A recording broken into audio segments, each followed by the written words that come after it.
The Council of the Township of Montclair. Notice of this meeting has been provided to the Montclair Times, the Herald News, and the Star Ledger. Notice has also been posted on the bulletin board in the municipal building. Roll call, please. Mayor Jackson, Present. Deputy Mayor Spiller, Present. Councilor Baskerville, Present. Councilor Hurlock, Present. Councilor McMahon, Here. Councilor Russo, Councilor Schlager. Here. Pledge of Allegiance.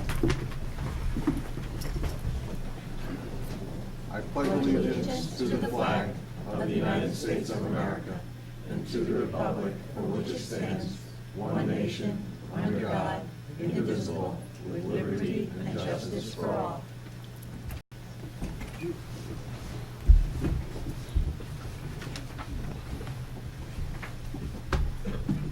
We'll move a little bit out of order today. There have been presented to us the minutes of June 11, 2019. Are there any corrections or additions? We'll move them. Second. All in favor? Aye. Also, too, if you may notice on the agenda, we have an executive session to talk about a number of things. We may be adjourning to that executive session sometime around 8 o'clock if we're not already completed with the business of the meeting, and then we will come back because of some scheduling conflicts. So just be mindful of that it's just possibility that we'll go into executive and then come back out because some of our consultants have a scheduling conflict. Okay, we have some proclamations. The first one honoring James Brunson on his 100th birthday. Councilor Baskerville, is that? Okay, do we have that in front of us here? Yeah.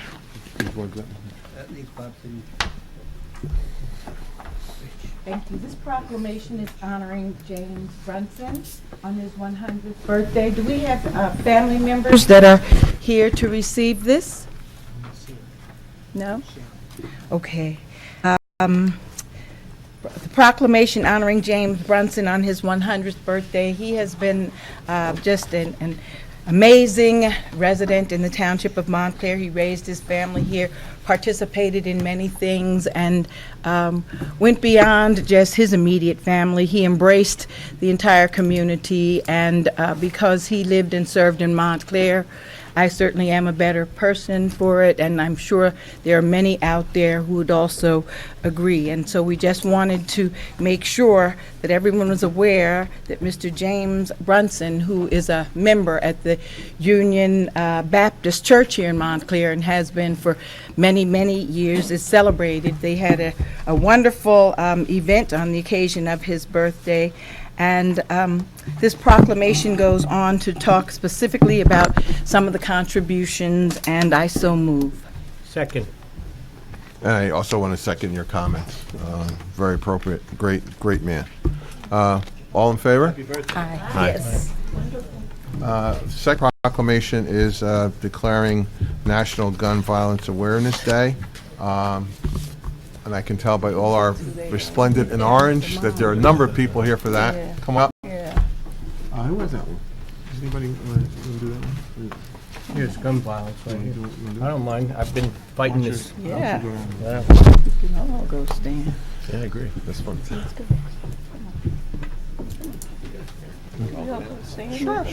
Are we allowed to say something really brief?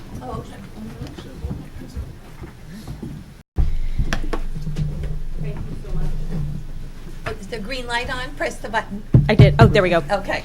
Thank you so much for having us today. My name is Jamie Bedrin. I'm a local group leader with Moms Demand Action. One of our members who is here is a survivor, and she'd like to say a quick sentence. I just wanted to say that while we know and we grieve and we fear for these like mass shootings that happen that we, live in fear of, ultimately it is super, super important that we recognize and remember that every day 96 Americans are killed due to gun violence, and most of that gun violence is at the result of a handgun. And so while the mass shootings get the attention, it's really an everyday problem in America. And I'd like to introduce Carrie Humans, one of our survivors here in New Jersey, Montclair, New Jersey. Thanks, Gary. So, one of the reasons why we're here is to honor Hadia Pendleton. And I myself am a survivor of gun violence. When I was in college at the age of 21, I was abducted at gunpoint by a man who had shot and killed a police officer 2 days earlier. Thankfully, I was eventually rescued by a SWAT team after spending 10 hours with this person. But my goal in life since then has been to not have something like this happen to another person. And unfortunately, this happened to a young child named Hadia Pendleton, who is the person that we honor during Wear Orange and Gun Violence Awareness Week. And she was a young girl who had just participated in President Obama's inauguration. And a week later, back home in Chicago, she had finished her final exams. She was 15 years old and had finished her exams in high school. And she went out to the park with her friends. And as she was standing with her group of friends, she was shot in the back. And, you know, it's such a horrible, horrible tragedy, and such a talented young girl. You know, a lot of people like to say that we were just in the wrong place at the wrong time, but that's not true, because we were both doing what we should be able to do as young students without the threat of violence. So this is why we honor Hadia Pendleton and all of the other survivors on during Gun Violence Awareness Week and Wear Orange. So we really appreciate you declaring Wear Orange Week for us. Thank you.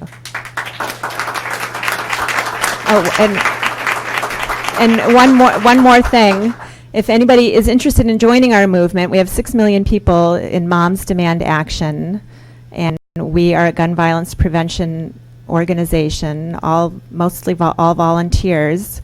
And so we work to try to find solutions to lax gun laws and close loopholes that endanger our family members. So if you're interested in joining, why don't you text HONOR in honor of Padilla, so HONOR to 66443, and we can send you some more information about Moms Demand Action. Thank you. Now, we have the mayor's proclamation, which we all signed, so I just want to read briefly where this is declaring the first Friday in June to be National Gun Violence Awareness Day. Whereas every day 100 Americans are killed by gun violence, Americans are 25 times more likely to be killed with guns than people in other high-income countries. Protecting public safety in our communities is the mayor's and council's highest responsibility. Support for the Second Amendment by law-abiding citizens does not preclude stopping dangerous gun violence. Mayors and law enforcement officers know their communities best. January 2013, Hadia Pendleton, a teenager who marched in President Obama's second inaugural parade, was tragically shot and killed just weeks later. Should now be celebrating her 22nd birthday. To help honor Hadia and the 100 Americans whose lives are cut short, a national coalition of organizations has designated June 7, 2019, the first Friday in June, as the 5th National Gun Violence Awareness Day.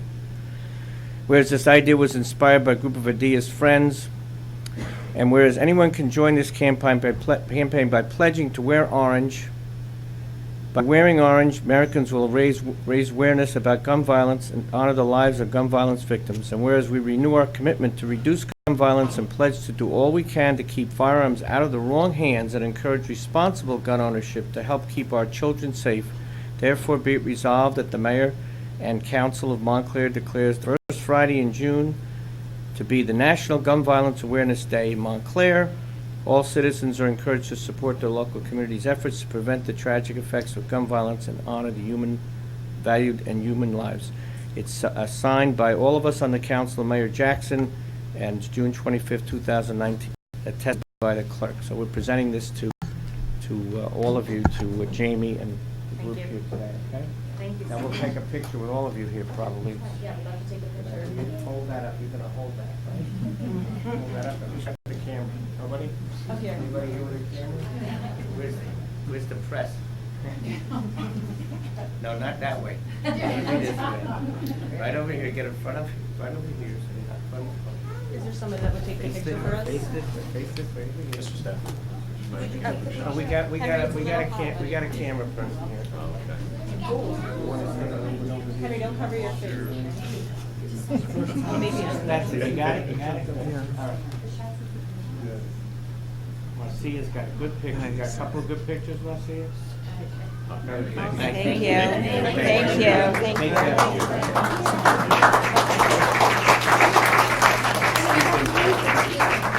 What's the text again? What is it? Oh, so 66443, and you want to text on or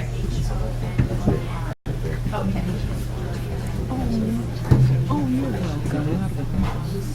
Thank you. Okay. But it'll be a bit hard to run though.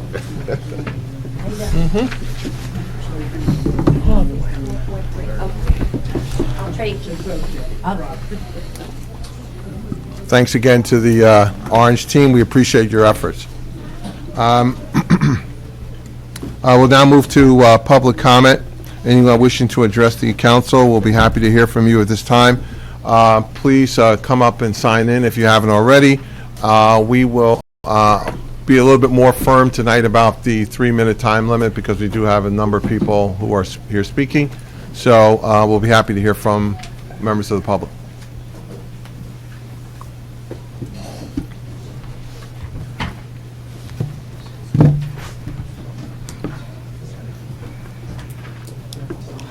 Yeah.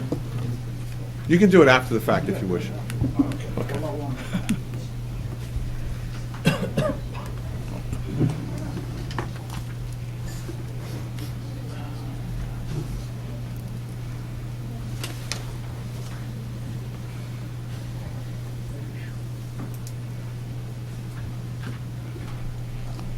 I thought somebody was in front of me. Frederick Chichester, 56 Gordonhurst Avenue. I want to talk with you about an issue related to gun violence, and that is making preparations in case that happens here. We now understand that we can't count on it not happening here just because it hasn't happened before. So specifically what I want to talk about is equipping all first responders with no bleed kits, because time is precious once one has been struck by an assault rifle bullet. I'm speaking about this now because I saw the second running of the program on 60 Minutes about this. And I've been calling around.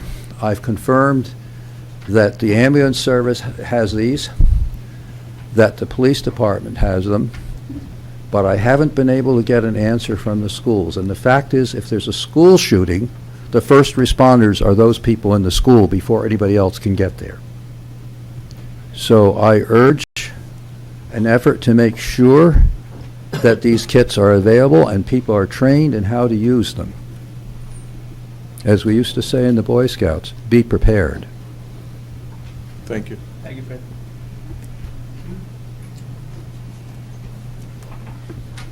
I strongly agree with Fred on this one, that we should have the schools well equipped with such equipment. But I'm here again to talk about leaf blowers. And I know I have mentioned before that we should ban them completely. But tonight I'm going to suggest that at least we can get rid of them in June. They're finished in July, but there's no need for anybody to have a leaf blower in June. I got an email from someone recently who had moved into town and found herself getting terribly sick here because of our use of leaf blowers. They make people sick. They destroy the land. They're very annoying for those of us out in trying to work in the garden and so on.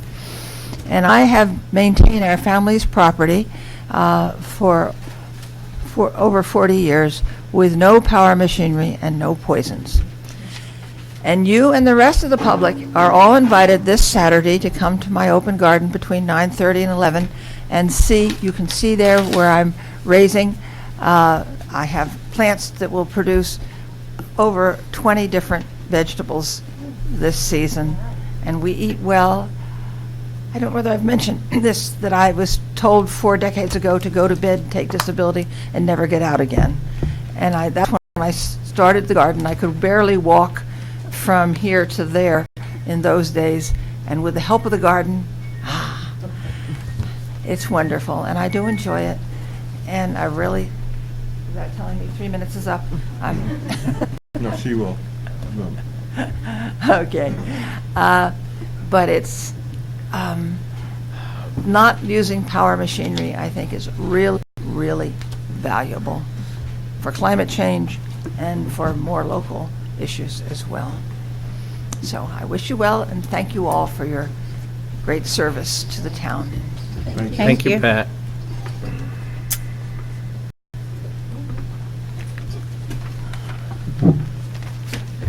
Okay, good evening. William Scott, from co-chair of the Montclair Housing Commission and also chair of the Montclair NAACP Housing Committee.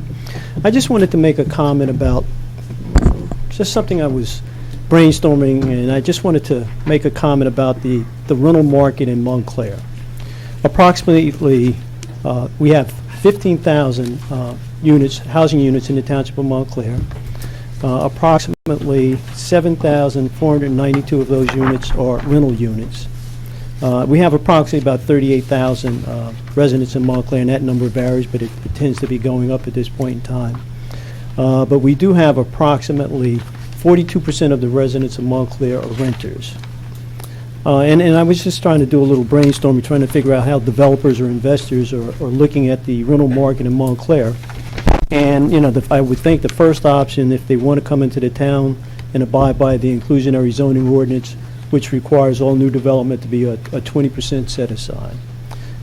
Second, you know, depending on the type of development, if it's an area of redevelopment, they may take advantage of payment in lieu of taxes or some other arrangements that can be made during the negotiation process.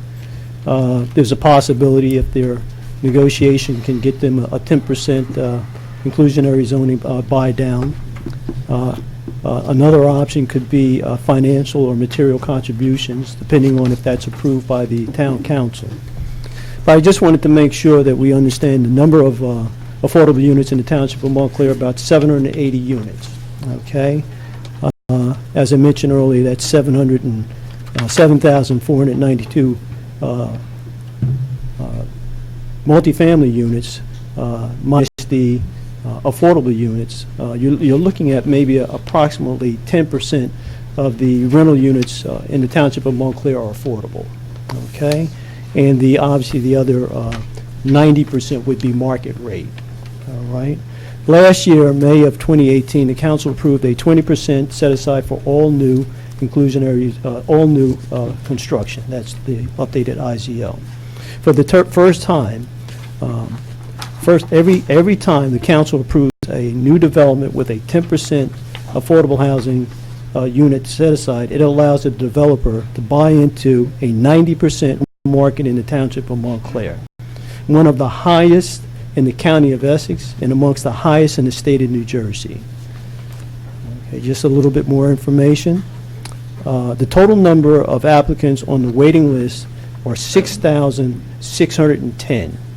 Out of that number, 4,140 are amongst the region that Montclair is a part of.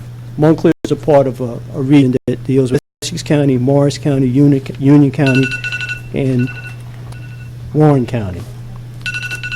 As per the U.S. Census, 35% of the tenant households in Montclair are paying 35% of their income towards rent. That's cost burden.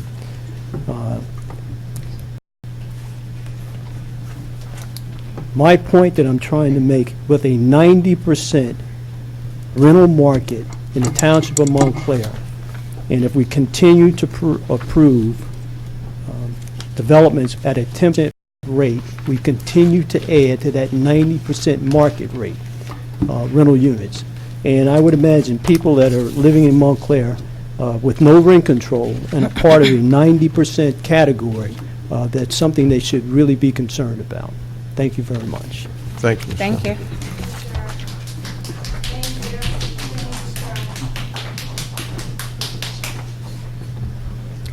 Good evening. Good evening. My name is Deirdre Malloy, and I stand before you as a resident in Montclair, although I am co-chair of the Montclair Housing Commission and a member of the Montclair Environmental Commission.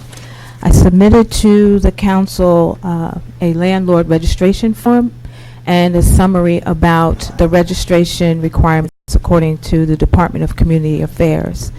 And the purpose for me doing that was to remind, not inform, but to remind the mayor and the council that these forms are available and could be enforced in terms of registration of rental units. I'm not going to go into the summary that I provided because you can read that at your leisure. However, I bring it to your attention as a reminder because gentrification is a problem here in the municipality. Rent increases are happening at unconscionable rates in some instances, and while landlords have rights just like tenants do, I think it may be an opportunity for the municipality to take a look at the resources that are available for landlord registration and potential for enforcement. It's just a simple registration of your single family or two family non-owner occupied building, and for multiple units, 4 units, 3 units or more, DCA requires landlords register their units and does a 5-year inspection on those units. And that ties into complaints that people who live in affordable housing may have, and or other issues that non-registered owners may be dealing with as it relates to tenancy. The other reason I bring this up as a reminder is because from the rent forum that was held a month or so ago, there is a tenants organization that is mobilizing, and they're meeting in multiple places across the municipality. And there are people from affordable housing, market rate housing, seniors, all ethnicities, etc., coming together to learn about options available and really get both sides of the story in terms of their rights as well as what landlord rights are. I stand here before you and anybody listening saying that this is not something that we want to, although can be controversial, to create problems for anyone, but rather solutions. And business owners are being pushed out because of high rents, and commercial is a whole nother dynamic. But I just wanted to present the information to you as a reminder, because I'm sure you're aware of, or I hope you're aware of, some of the resources that could be assisting you in terms of thinking about how to roll out something that would register properties, just like vacant properties, and or use as a platform for some kind of rent ordinance. Thank you. Thank you.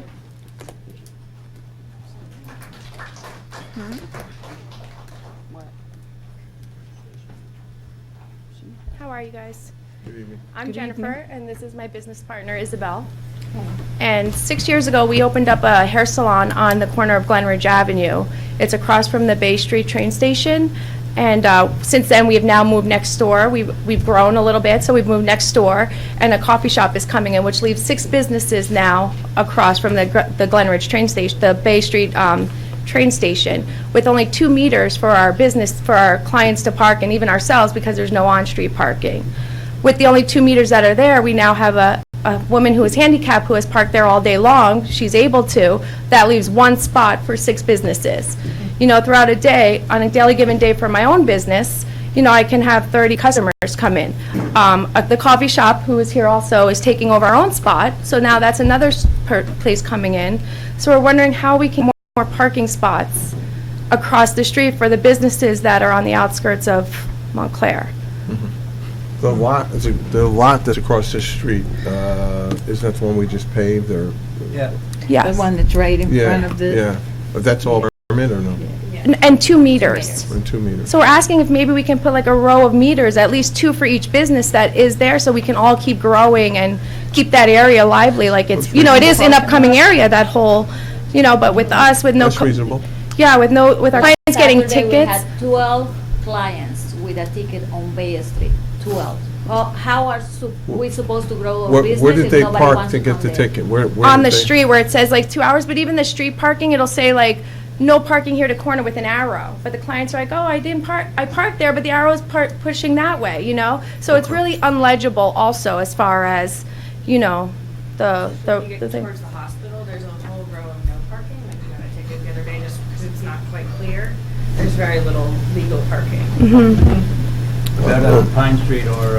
No, we're before, Bay- yeah, Bay we're or more, Glenridge. yeah. Yeah. And there is Bay 2 and meters, you know, and the lot is very open a lot of Very the deep, too. times. Yes. You know, we feel if you guys at least just add the meters, our clients don't mind parking there, but getting tickets is really gonna put us, you know? Understood. Yeah. Mr. Stafford, could we have Manny take a look at that lot and see if we can spaces? By all means, I've been trying to take notes. Would you mind saying your business address? 43 Glenridge Avenue right now. Thank you. Yeah, I know where they're located, Manager. I'll be happy to work with that. This is the first that I'm hearing. Certainly, I'll be more than happy to work with the appropriate people to see what we can do to rectify that, and I appreciate you coming here and making us aware of that.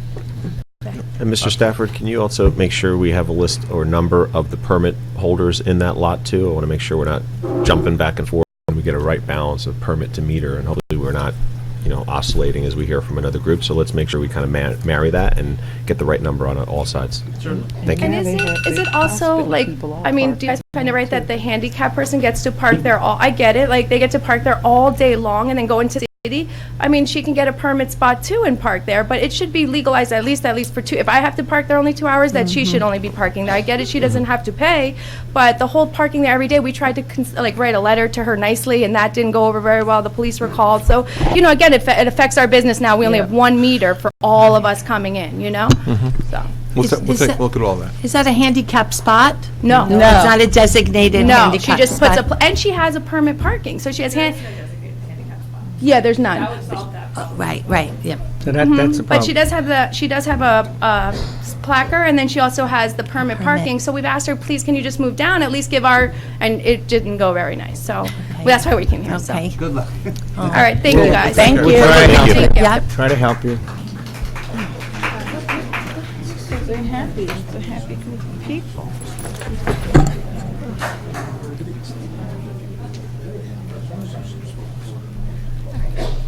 Hi. Good evening. Can you hear me? Just want to make sure you can hear me. All right. My name's Maura Toomey. I'm a lifelong resident of Montclair, and I also work for Clean Water Action New Jersey, which is a statewide environmental nonprofit. Can't hear me? All right. Can you hear me now? There's a green light. Okay, I'll speak closer. So I'm resident of Montclair, and I also work for Clean Water Action. We're a statewide environmental nonprofit, so I'm here to testify today in favor of the plastic bag ordinance that's been proposed. We're in New Jersey, the state is moving towards one of the strongest statewide policies on single-use plastics in the country. We're not going to get there until we see more towns building the support at the local level, and so that's why it's really important to see towns like Montclair working towards getting more of these ordinances passed. The goal of the policies is to create the widespread habit change that we need to see. We all are probably aware of what the issues are, whether it's environmental justice, ocean pollution, climate issue. It's all, this plastic pollution issue really encompasses all of these. And so there really needs to be a systematic change, and that kind of starts with consumer and producer habit changes that incentivize reuse over throwing away things, so that the true cost of waste is recognized in our economy, and the value of reuse is also recognized in our economy. And so local ordinances are the step one in order to achieve that. And so definitely in support of seeing Montclair pass that. But also it's important to make sure it's done completely, because when some of these policies are passed only partially, they can have unintended consequences, whether it's on businesses or even on the environment. So it's important to make sure it's complete so that you're not seeing any of those. And the bans on single-use plastic items with the fees on paper bags are really the best proven solutions to any of these issues that come up. And so I'm hoping that you will all be in favor of that. So thank you. Thank you. Thank you.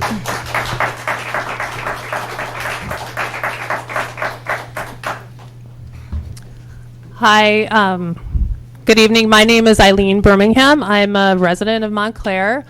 I'm here with my friends, neighbors, and children, one of my child and other children. Thank you for joining me today. And I'm going to just echo what was just said. We're here in strong support of the ordinance that is before you tonight to restrict the use of single-use plastic bags.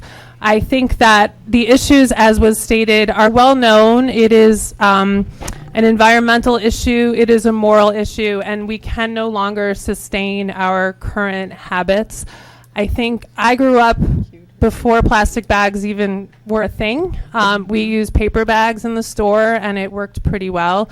And so I hope that you will consider and support the ordinance before you today. And I will thank in advance the council and the mayor and also the business owners of Montclair, who I know will be going through an adjustment to make this step.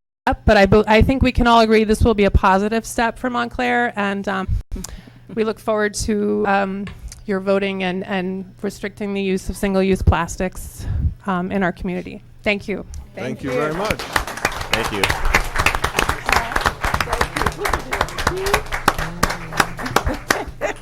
Thanks for your signs. Nice signs. Thanks for the kids. They're adorable.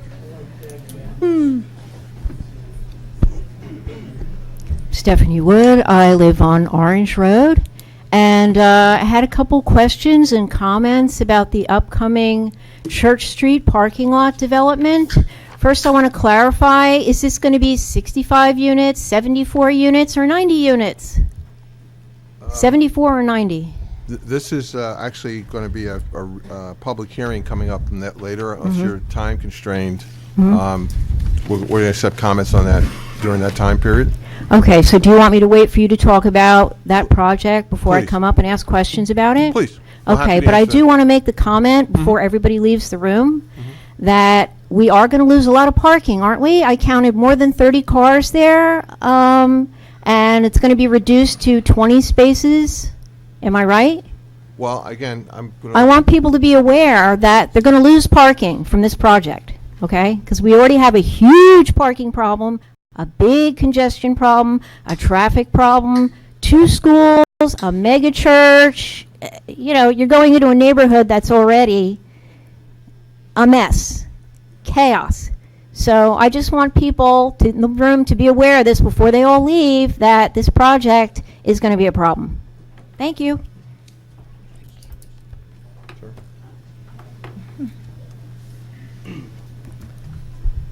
Good evening. Good evening.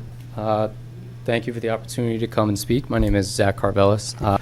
Similar to Maura, I work with a different environmental organization called Clean Ocean Action. I grew up in Montclair, so that's half the reason why I'm here, and the other half is because I do this often, going to different groups and towns to advocate for ordinances such as the one in front of you, banning single-use plastic items. So I'm very happy to see that the town of Montclair, not only one of the many towns that are choosing to address this issue, but one that I grew up in is choosing to address it and do something about it. You're joining a long list of towns that have done so. There's about 30 ordinances that we are aware of that are addressing this issue, and that number seems to be growing every day, every week. And that's before the state decides to do something, which has taken some time, and I think that's what's giving the power to the local towns to take it into their own hands. So I appreciate the opportunity to come and speak and advocate for the passage of that ordinance. It is a first step in the right direction, but there is a much larger issue at hand that definitely will need to be addressed continually, not just with one ordinance. So this is a great, strong step, especially with the fee on paper bags. A lot of times when there is only a ban on single-use plastic bags and no fee on paper bags are still a disposable item that is takes a lot of energy and fuel and such to produce, transport, and get to the business. So when you place a fee on such an item, it decreases single-use product use in general and disposable use, which is what we want to see and where we need to head. So it's a great first step, and I really urge the town to continue looking for different ways to continue to walk along this path of sustainability and conservation and protecting our natural environments that we so very much love, and for the future generations to come, including other single-use plastic items like plastic straws and styrofoam or polystyrene items. They are big issues in the community, especially with pollution all over the state, all over the country, and all over the globe. So I have different materials if you'd like to see regarding plastic pollution in our state.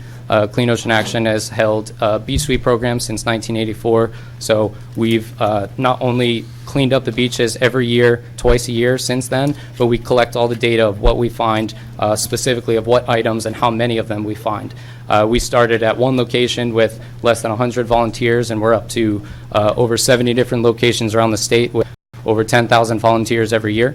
And we collect that data and put it into an annual report that helps pass ordinances or legislation like this. So very happy to see you addressing this issue. I strongly urge the council to pass this ordinance and then continue to look for other ways to be a leader in environmental protection and conservation. Thank you. Question. Thank you. Yeah. From what you're seeing or hearing from on the state side, is the ordinance or the law that the state is looking at stronger than what we're talking about? It is. So the statewide bill is a proposal to ban single-use plastic straws, polystyrene, also known as styrofoam, and single-use plastic bags, which is, as Maura mentioned, one of the stronger bills that most states have done.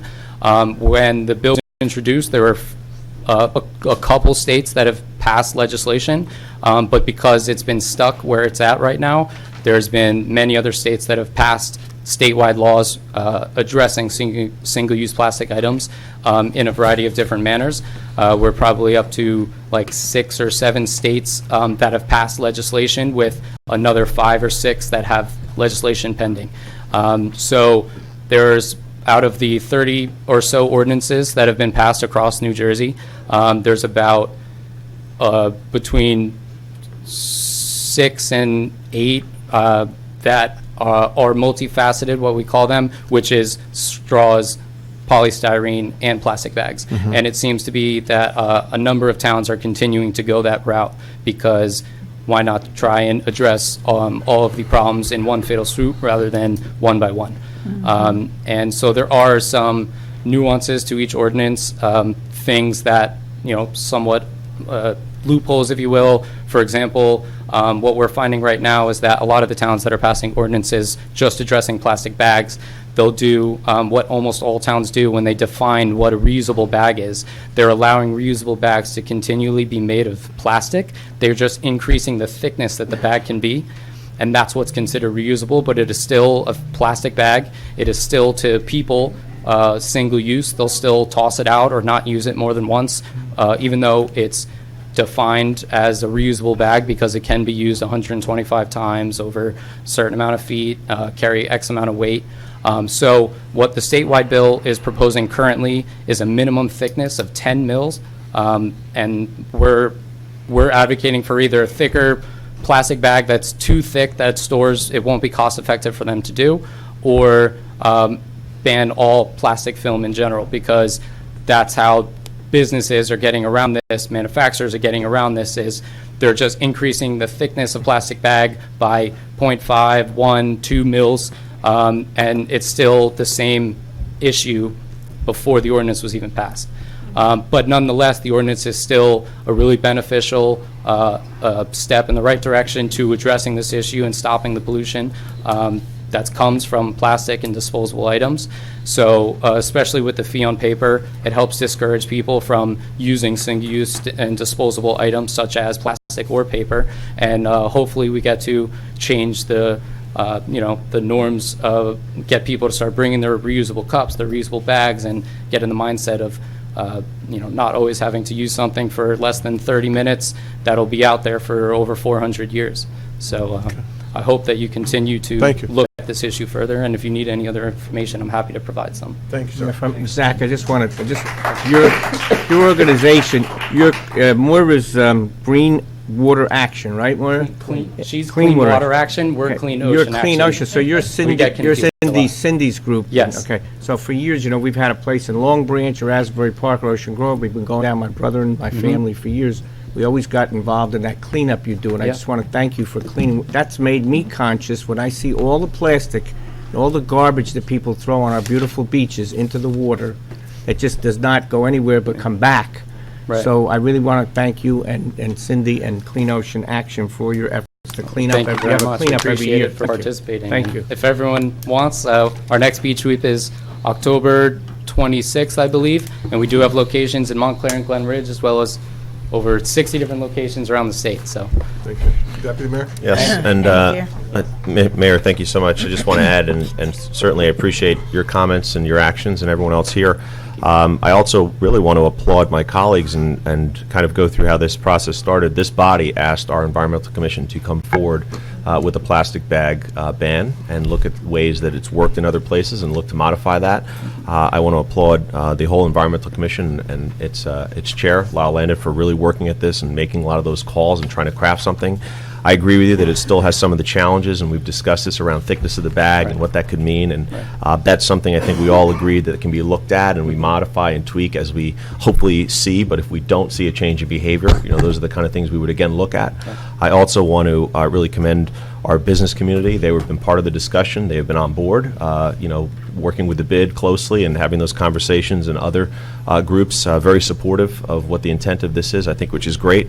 And I think really it falls exactly into what Montclair has been a leader on. We've seen it with the energy aggregation program that we've moved forward with, way greener energy than New Jersey is currently setting standards for, while saving everyone money, I might add.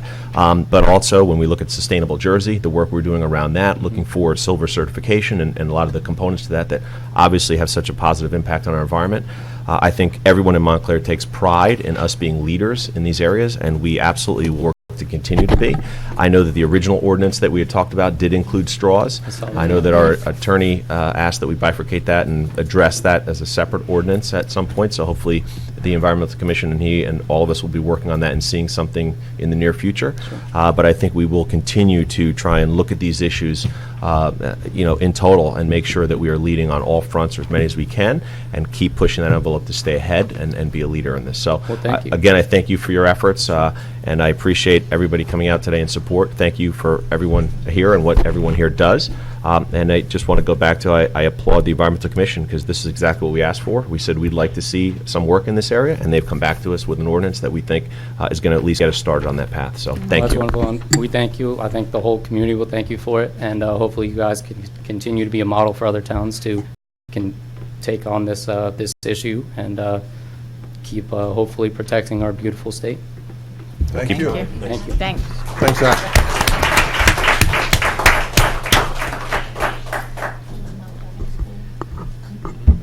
Good evening. Good evening. My name is Fadi Gazelle. With my brother-in-law and my partner, George Amir, we're the owner of Antica Grill, the old Mediterranean restaurant on Bloomfield Avenue.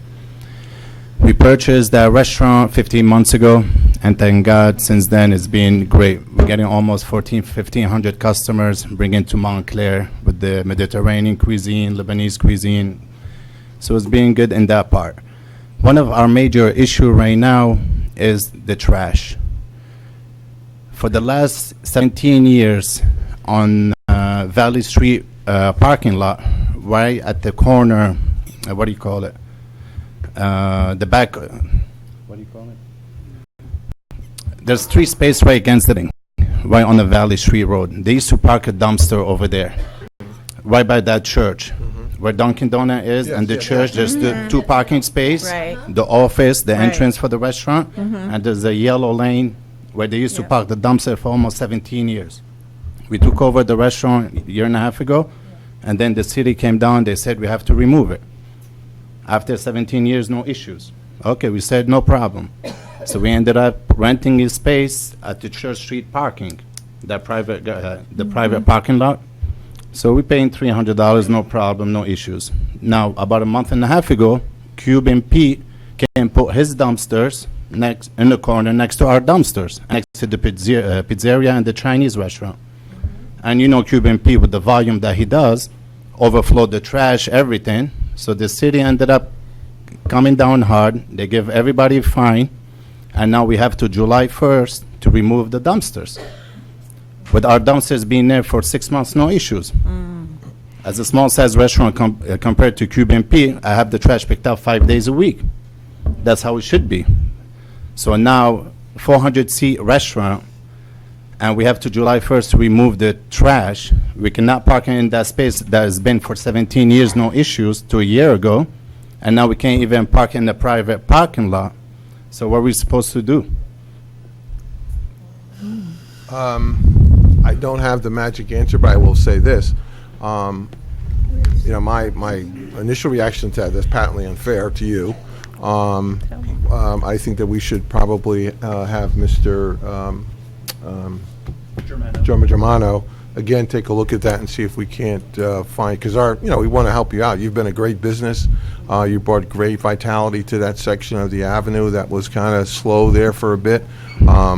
I know how hard you work in making it work. It's a great spot.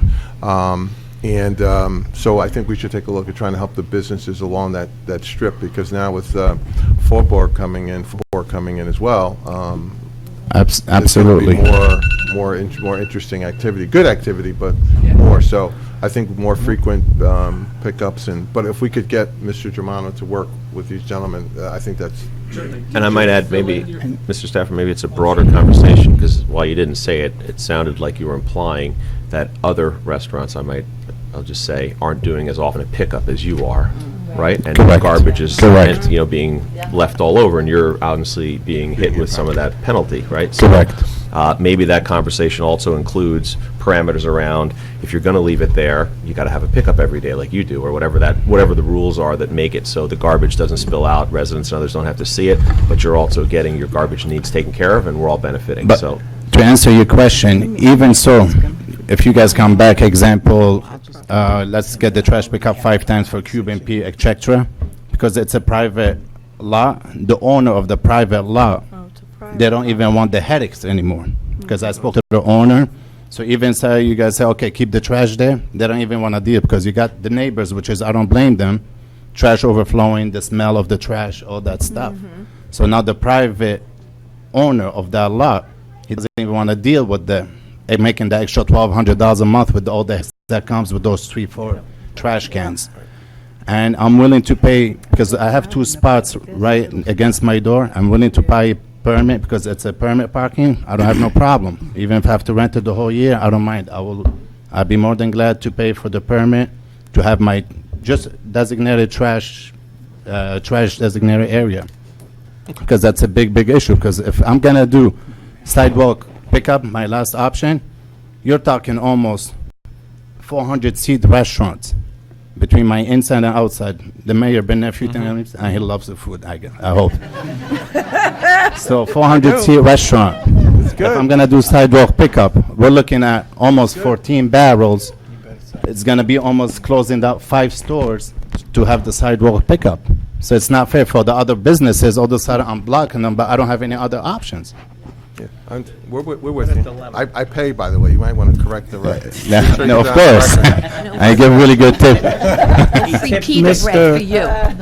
Mr. Stafford, so you know, I had this very conversation with code enforcement last week.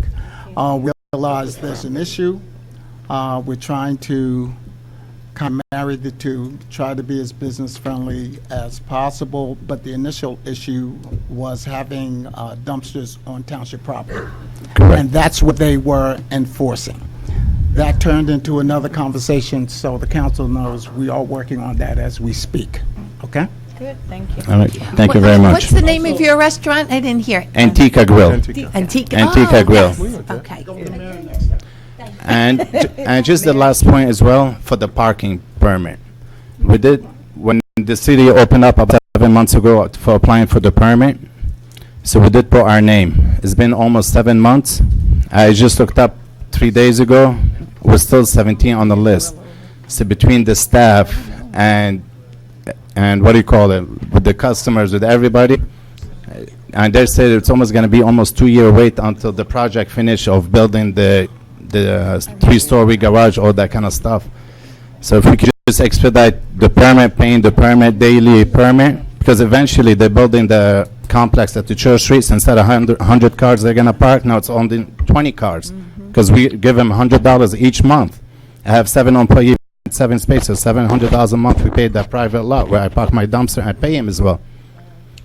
So if we could just expedite the permit process for the business owner as well, that would be helpful as well, please. We lose a lot of business. I would say because just the customer gets a lot of tickets. to- Even on the streets, you know what I mean? Like, people stay in our restaurant until 3 o'clock in the morning. You know, we're there, like, you know, because people come in, like, they enjoy it, and we have some music, live music. And then we get a lot of, people get, so they don't come back. You know, they tell us, like, and we put, like, we try to do, like, valet parking, you know what I mean? We rent also, like, 12, 13 spaces for them. And same thing, you know what I mean? People don't want to come back to the restaurant because they live in Clifton. We draw a lot of people from different areas because, you know, it's Mediterranean and, you know, we like the live music, and so they like it. And they love the food, so they drive. But when they get a ticket, a lot of times I take the ticket from the customer and I pay it because I want them to come back, you know? And we need something to, you know, we have valet parking, you know what I mean? We put the sign, they say, oh, you can't have valet parking because it causes traffic, you know what I mean? But, you know, we take a car fine, we bring 2 guys, and then we take it to the private parking, so because we need to draw customers. You know, Montclair is very expensive in rent. If you miss up 2-3 months, you close the business, you go home. We invest $1. And you know how it is, try to just stay in business. Everybody loves Montclair, they tell us the parking is horrible. You know what I mean? And I think too, thank you, Mayor. I think Mr. Stafford can speak to the issue of the permits, but I'm quite sure it's not a matter of processing time, it's a matter of wait list, and there are Yes, just sir. way more people looking for it, so processing, I believe, is not the That's issue. completely right. But I would note that, which you are a member of, the Montclair Business Improvement District, is really working on this issue. Councilwoman Baskerville and I have had conversations with them recently as, a week or so ago, with conversations about them looking to identify areas on the periphery of Montclair, potential doing shuttle services and other pieces to have at least employee parking outside of the general business district Absolutely. area, which would obviously Like open the up more casinos does. spaces. So that's a good example of a group that you're a member of because of your location, giving value added to your business. But I certainly think you should connect with them as well to see how they can help in Sure. some of the issues you face. Because if you're waiting for permits, you know, we've got lots of people waiting on permits, unfortunately. And I think we're, trying to obviously do what we can with the parking situation and looking creatively at solutions. And the bid is one of those that really is a resource to you. All right, thank you very much. Thank you. Thank you. Just as a heads up, as I mentioned before, around 8 o'clock, we're going to have to go into closed session. Apologize, but yes, go ahead. 7 minutes. Go ahead. Michael Stahl, 29 Valley Road in Montclair. Valley Road, that section of Valley Road from basically the Fountain to Bloomfield Avenue has been severely impacted going on 6 years now with the construction of Valley Bloom. As soon as that was finished, we all applauded and then realized they're building the hotel and closing Orange Road, which basically kept all the traffic and all the annoyances associated with not having Orange Road open, sort of a major problem. So it's really time to open Orange Road. I know they're doing a soft open at the hotel. The construction people might have to inconvenience themselves and move their stuff onto their property. But I think it's high time for us to tell them to open Orange Road because it's really severely impacting Valley. I don't know if you've been down there, if you walk around at anywhere between 3 and 6 during the school year. 4 or 5 light changes, horns beeping. It's been a big mess. So it's time to open Orange, and it's not time to allow them to close it when some developer starts working on Ferraras. They're going to have to keep all their stuff on the Ferrara lot and that'll just have to be a hard and fast rule. If they need a crane, they'll figure out how to do it. New York City folks figure out how to do it. I think whatever developer does Orange Road can figure the same thing out. It also seems that all the subsurface work on Valley Road's complete, and it's a potholed mess, and it needs to be repaved for about the fourth time, because they've done it several times for the construction of, I guess, the sewer and electric. And you know the street surface around the fountain is a disaster, and the fountain's a disaster. The rumor, which I think used to be fact, is that a developer's on the hook to pay for the fountain, or the funds are there without impacting the town's finances. That was the word when the whole thing was approved 6, 7, 8, 10 years ago. So we need to make sure that that happens, that fountain, I don't know what's holding up the repair. Although I got a little scared now when we talk about the Church Street lot development. I'm waiting to hear, well, we have to do the Church Street development, and they have to do some infrastructure to build the apartments, so we're going to be closing down parts of Church Street for the next 3 years because we need to build that. That's unacceptable to the people in this area. It's just not right. They can figure it out and do it in other ways. It's time to make that fountain, which was once the center of Montclair, going back historically, into something that is really nice. About 6 years ago, my wife and her friend planted all around and did it themselves with their own money and our own sweat, and the town and the developers have done nothing to make that look, it looks terrible, and it needs to be fixed. It's kind of a centerpiece of town, and that needs to be dealt with. So, and when that, what's that? Okay. Good, someone write a check. And then, you know, Valley Road, it's been the brunt. I guess it deserves to be repaved, and Belgian block, I don't know if that's part of the plan, but when I see roads that are dead-ending into Brookdale Park, only used by the people who live on it, getting curbs and repaving, I think it's time to get that Valley Road lot repaved. And one final thing, the entry to the Valley Road parking lot is now too small. It's like really narrow. There's a tongue that is right next to a parking spot. Some town engineer needs to look at that. More importantly, some town engineers and other folks need to stand there at 5:30 on a weekday and just witness it. And then you'll come to the conclusion that maybe the mouth of that parking lot needs to be widened. Wow. And so that, and the fact that we're really nervous now about this Church Street development, what's that going to do to infrastructure plans, or the fact that the infrastructure was supposed to be finished? It actually is. Okay. From Church up to, South Park up to Church, the water utility. So just don't let anybody close any piece of church during whatever Understood. poorly needed development is going to proceed. Thank you.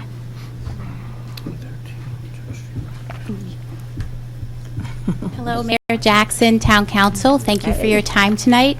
My name is Holly Felber, and I'm here on behalf of the Upper Montclair Business Association about the plastic bag ban. I will tell you that our association fully supports a ban on single-use plastic bags. We think that is a wonderful idea. And if any of you have ever shopped in any of our businesses in Upper Montclair, you will know the majority of our membership does not use single-use plastic bags. We already have been using recycled bags for years and years and years. Now, I understand there's a first reading this evening, and I have very, very specific questions on the proposed ordinance. So do I stay and ask my questions when you're discussing that? Well, if you wish, or you can send them to us in writing, we'll deal with them, or you can. Well, it's my do the- understanding that if I do not speak them here at the meeting, it is not entered into public record. The hearing won't be until the next time we discuss it, so this is just an introduction. This is not public comment. But an email wouldn't be entered into public record, correct? No, it could be. It could be. Could be? Certainly. I would rather discuss it. Sure. We know you would. Sure. So should I stay, and once it hits the agenda, then I can ask my questions? No, because what happens is this is public comment. When we introduce the ordinance, there won't be any public comment at that point. The second reading, we will have a hearing where the comments will be heard, and we can make adjustments to it then. However, if you want to make a comment about it now, you can Okay, feel free. I would like to make a comment about one very specific point. I don't remember this section, but it's about concerning reusable bags, that you want them to be used at least a minimum of 125 times and hold a minimum of 22 pounds. Many of our stores in Upper Montclair do not sell items that weigh 22 pounds, so I brought some samples. This bag which is a recycled or reusable bag. Should I ever choose to buy this for my store, it will not be compliant because it only holds 8 pounds. So I think that there are some things written into this ordinance that are very appropriate for a supermarket or a mass chain store like a CVS that don't necessarily apply to someone who sells little tiny things. We're also talking mom and pop shops that don't have the same volume. We don't go through as many bags. Okay. Okay, I guess you can't answer me, right? No, You can just listen? Yeah, we're just listening, and it will inform our decision-making as we go along, but it's a good point. Mr. Mayor, I'll speak to that. So I know that you raised those concerns at the Environmental Commission meeting, which I was able to hear. I had a conversation earlier with the Chair, Lau, about it. She's called a number of other towns that have implemented this and had conversations with a number of stores that have small bag issues like you talk about. Specific, and we heard from the gentleman before, when we're talking about plastic bags, right, those requirements are there to ensure that it is a reusable bag, otherwise it doesn't qualify as a reusable bag, et cetera. If you're talking about another substance of a bag, that's another conversation. But specific to those issues, she found from the groups there that they did not hear about significant concerns with that. Granted, there are the one-offs, and I'll let her speak to it when I believe she was here, and she may still be. But she did specifically look into that issue. She said she emailed you. I'll ask her if that was the case, but she said she emailed you with whatever her findings were. So I think you have that answer, at least from her, as to what she found. No, I don't have a clear answer, and that's why I'm asking it again Okay. this evening. But I think maybe I talk at another time? When when we have the hearing. Okay. 2 weeks. Be in 2 weeks or so. 2 weeks. Okay. Maybe actually 4 weeks. 'cause So then in the meantime, I can send my email that I sent to the Environmental Commission Please. to all of you? Yeah. Please. Okay. Yeah, I think you have it, Ira. 23rd of July would be the public hearing. 23rd of July? Mhm. Okay, thank you very much for your Thank you. time. And again, I reiterate, we support a single-use plastic bag ban. They're terrible. We do not want them. Thank you. Thank you, Holly. I'm gonna apologize to the folks in line. We do have to go into a closed session, a brief closed session, and we will come back. I apologize. I hope you can wait for your comments. We won't be very long. Whereas Section 8 of the Open Public Meetings Act permits the exclusion of the public from a certain portions of the meeting, and we believe that those circumstances exist.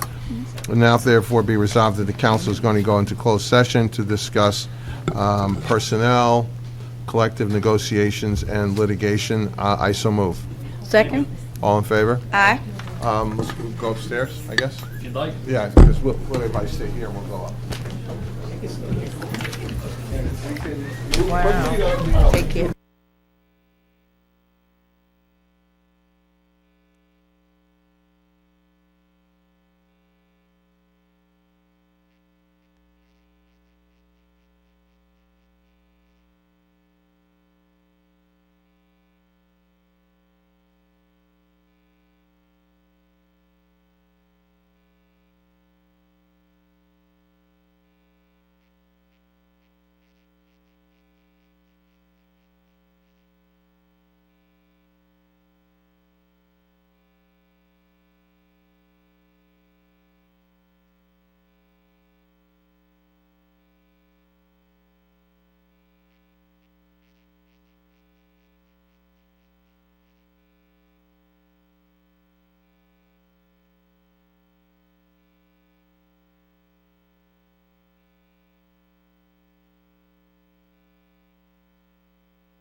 All in favor?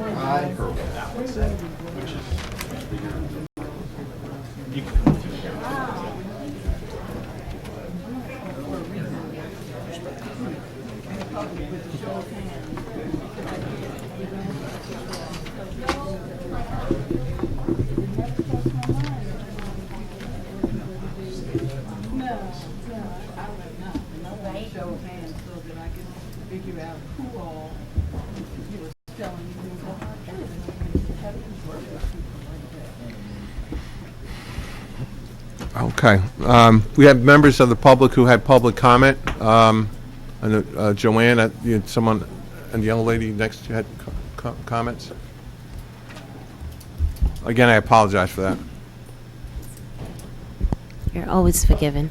Hi, I'm Joanne Smalls, a resident here in Montclair, and a new business called Greener Montclair to bring awareness, and I'll introduce. Hi, I'm Gabriella Campbell, and I'm a student at Montclair State. Hi, Gabrielle. I'm sorry, Joanne, what's it, Greener? So Greener, yes, Greener Montclair. So 4 months ago,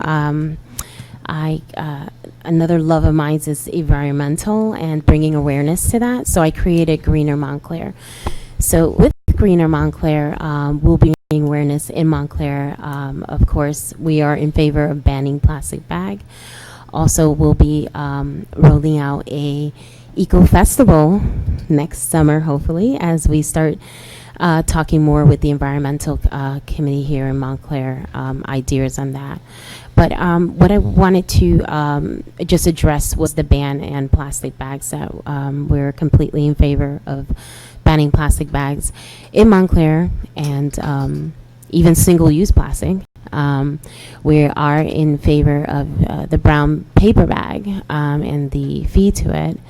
And just Greener Montclair will just be making Montclair more aware on social media, getting feedback from other businesses here in Montclair and residents of how we can do that. And I think one of the questions that even for me as a new, small, little, tiny business online was the awareness of people and businesses trying to find out where they can purchase affordable paper brown bags now that they're going to be making the change.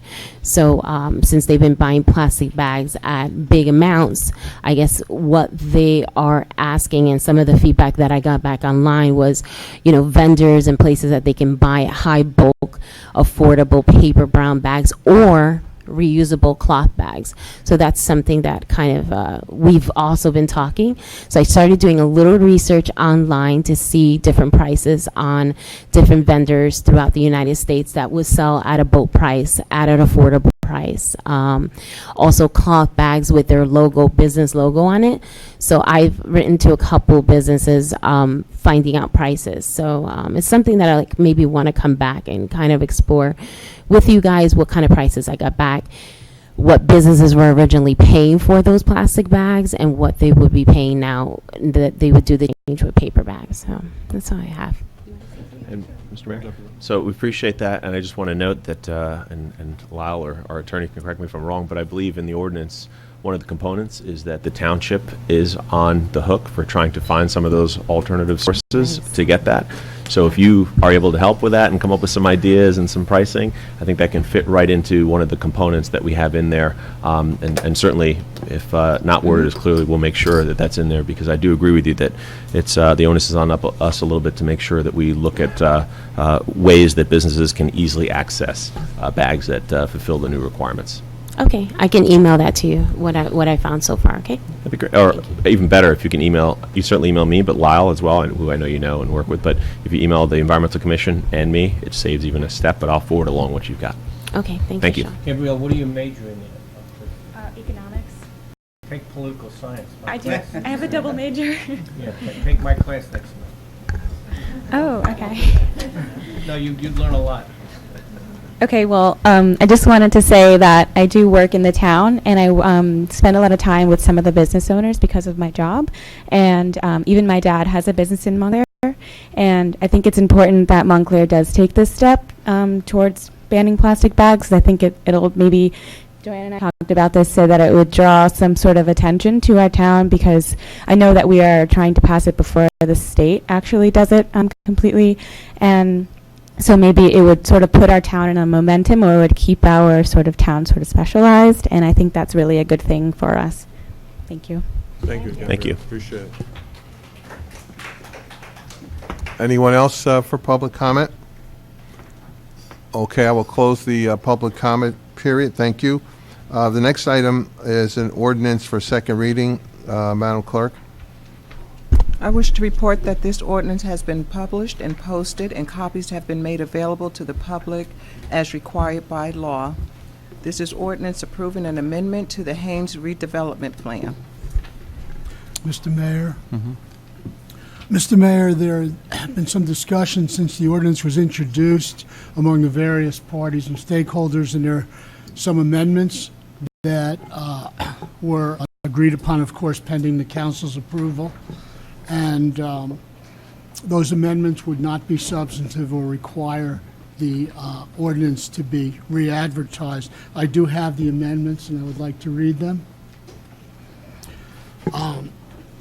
This is on page 11 of the redevelopment plan. The ordinance itself has not changed. What's changed is the attachment, which is the redevelopment plan. And on page 11, item number 4 has been deleted. Minimum front yard setback 10 feet. I should say the copies of the ordinance you have reflect these changes. So they are in there already, but the public hasn't seen them, so, unless they picked it up. Number 5, we've added this at the end, after 20 feet, the phrase, provided that this minimum side yard setback shall be reduced to 5 feet for the portion of the west property line located at least 150 feet from Church Street. On item number 8, the first sentence, a minimum of 1,000 square feet of community space shall be provided within the building, is deleted, and the following added. A public plaza that is at least 3 feet wide and 80 feet deep shall be provided at the ground level in front of the building at the southwest corner of the property, as indicated in the concept plan below. Then on number 9, a step back of at least 8 is deleted and 10 feet is included, shall be provided after the 4th is deleted and 3rd is added, and then the following language is added: for any southern or western facing facade located within 60 feet of Church Street. Further down in that, in number 9, the number 8 feet has been changed to 10, and in the next sentence, it says at the second floor and above along the east side of the building, a 30-foot step back for a minimum of 30% instead of 50% of the building length is required. And the last change is in number 10, rooftop amenities, the words for building tenants is added, are permitted. And those are the changes, and you do have those, as I say, in front of you. And we would need a motion to make those amendments to the ordinance as introduced. Is there a motion? Is there a second? Stepped up. Is there a second? I'll wait for, we'll have to wait for. No, Can we have another just- discussion while we're waiting? Because I Can we have a just- discussion I'd like to have. I mean, I should say, these When we're were, these finished. came from the Yeah. combination of the planning board and Like, the Development anything. Review Committee. So, so, I'll second. okay. Roll call on that amendment? Counselor Baskerville? Whatever. My mind really isn't here. There's something that just happened very traumatic, so I can't even focus on this. But hopefully we'll get through this, and then I have some concerns that I'd like to raise. Counselor Hurlock? Yes. Counselor McMahon? Yes. Counselor Russo? Yes. Counselor Schlager? Yes. Deputy Mayor Spiller? And Mayor Jackson. Present, not voting. So Abstain. unusual.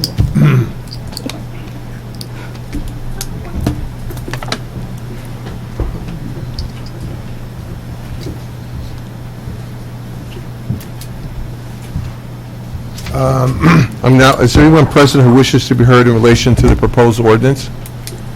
We'll be happy to hear from you. He can tell her when he wants, how he wants to vote on the amendment, Sean. You can Oh, just we're tell her. doing this Haynes redevelopment thing. Yes. Good evening Yes. again.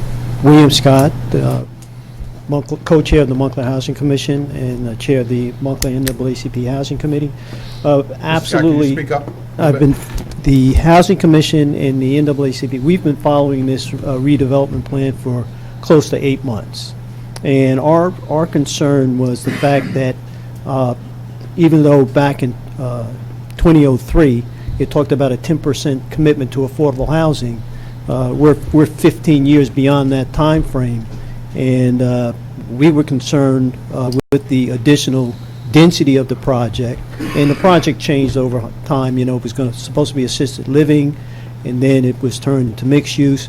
But with that said, the fact that this particular plan talks about 74 rental units, okay? As I mentioned earlier in my comments, from a public standpoint, that this would be adding to the 90% market rate units if this plan is moved forward with the 10%.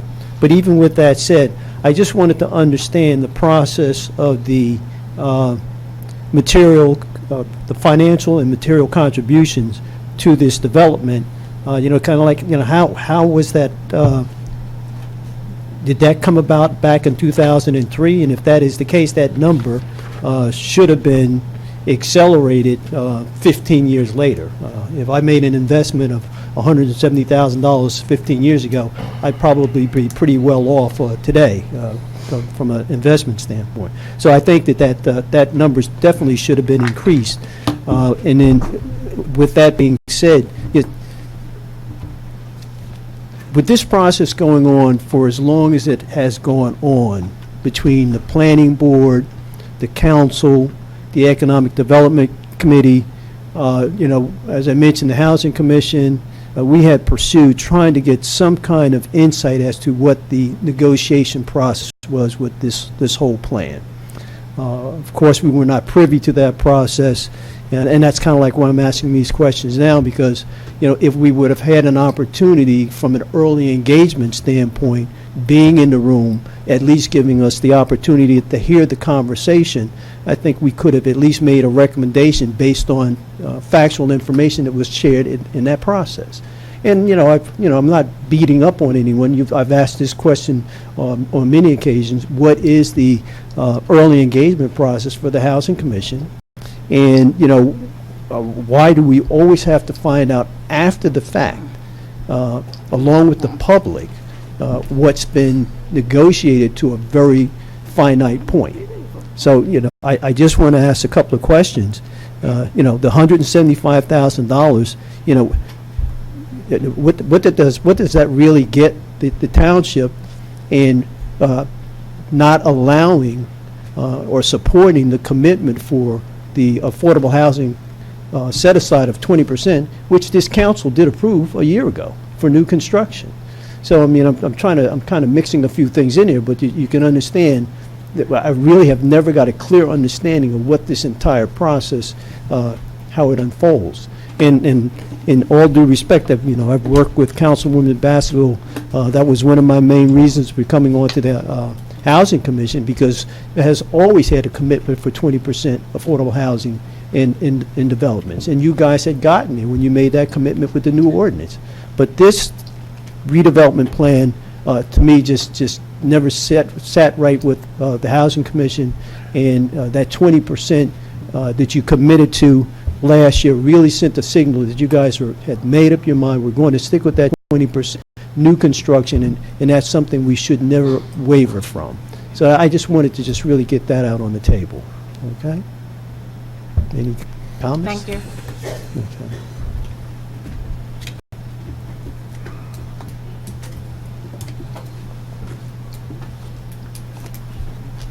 I agree that 10% is unacceptable. Stephanie Wood, 62 Orange Road, and I remember coming here, I believe it was in November, and having some concerns about losing parking spaces, and maybe I was misunderstood because I was told, oh, there won't be less parking, there's going to be more parking. Well, it's very obvious that there's going to be a lot less parking. Parking is already a huge problem in my neighborhood. Congestion is a huge problem. Traffic jams are a huge problem. Getting emergency vehicles and buses through is a huge problem. We have 2 schools.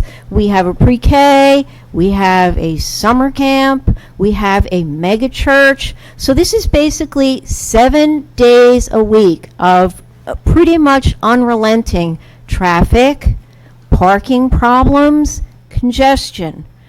And this project is obviously going to compound rather than solve those problems.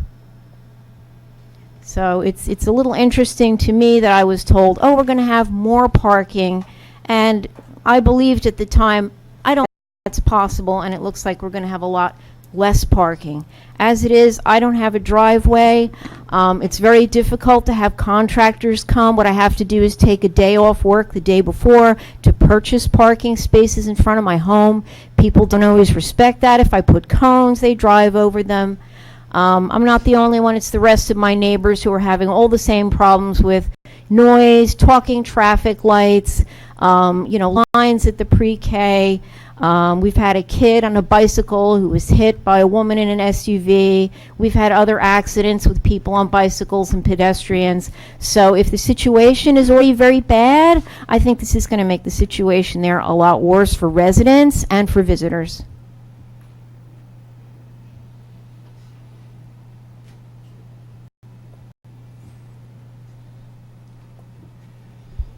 Good evening. Good evening. My name is Ray. Hello, Your Honor. Hello, councilmen and women. I am with Christ Church, 68 Church Street, that mega church she talks about. That's us. My name is Ray Velez. I'm the Chief Operating Officer. As I was telling Councilman Spiller just today, I called him earlier today, we found out about this unbeknownst to us on Instagram yesterday, and I don't know how, but that's how we did. But the question is that I understand that this is just an amendment to the redevelopment plan. And as I read the redevelopment plan, that, if my memory serves me correct, was probably first instituted in 2002, the same sort of parking plan exists from 2002. So it looks like it has gone on to a couple of revisions in terms of units, etc. But there is a magic of 20 parking spaces, municipal spaces, that replaces 106. I'm not exactly sure how that math works, but it looks like that existed in 2002, and this redevelopment plan doesn't address that. So is there some sort of willingness, a need that is seen by the council to also address the parking requirements in this plan, or does the parking requirements stay the same from 2002? Mr. Karasik, or a member of the committee. The parking, it was modified slightly in 2012, I believe, but your basic point is correct. But the 106 spaces are part of a private parking lot. The development that's being proposed meets its own parking requirements and then provides, as I understand it, 20 additional parking spaces for the public. And that is the way it's set up. Then the $175,000 that was mentioned earlier was to help, actually at the time it was put in was to make improvements in the Fullerton deck. But the parking has been considered, but it's not been, although the public has been able to use it during various years, it hasn't been a public parking lot there. It's a private lot. So the plan, there hasn't, I mean, while there hasn't been an obligation, at least put on the developer, to go find another 106 spaces. Yeah, I think that you're technically correct. Is it Mr. Karasik? Yeah? I think you're technically correct saying that it's a private lot. However, it is available for public use. It's a paper use, and it's $10 on the weekend, and it's full every single weekend at $10 a pop. I'm talking at 106 spots at $10 a pop. It is full. So that would tell me, as someone who is just observing, that if people are willing to pay $10 to pay and park, then there is a need for that parking, because I don't think people willingly pay $10. I think they have to pay $10, and that's why they park. So to say that 20 public spaces replaces 106 private spaces, the math it doesn't add. So are you suggesting that there not be a development there, that we keep it as a parking lot? No, that's not what I'm suggesting. And of course, even if I did, We don't own the right, lot. even if I did suggested that, but I don't think that the onus, correct me if I'm wrong, I don't think the onus is on the developer to provide for public parking spaces. That's right. That's right, correct. Right. But I would say that probably the onus is on you as a body to figure out there is a parking problem. This would severely add to that problem. And how do we marry the two with not making that issue worse? Because even at 1.1 per 74 units, let's call that 81 parking spaces. And I think we can all say that most houses in New Jersey have more than 1.1 cars. But so that would even probably, they may not even have enough spaces to accommodate all their residents. So it's a question of whether we're replacing 106 with 20, and then we could potentially be adding another 40 or 50, depending on how you look at it. So I would say that the onus is on this body to figure that out. It's a bad situation, but it's not even that. Let's look at something that was decided in 2002, and it has not been amended. Although the redevelopment plan has the units per acre, that has, and this has gone, you guys know the history, I've just read up on it, has gone like a ping pong all over the place. Parking plan of it has never changed from 2002. And to Mr. Karasik's point, there's a $175,000 figure that also has not changed since 2002, and I'm not sure. Okay. Well, I saw it in, okay. I'll take your word over mine. Yeah. No, I understand. I read it in 2002, and it said $175,000.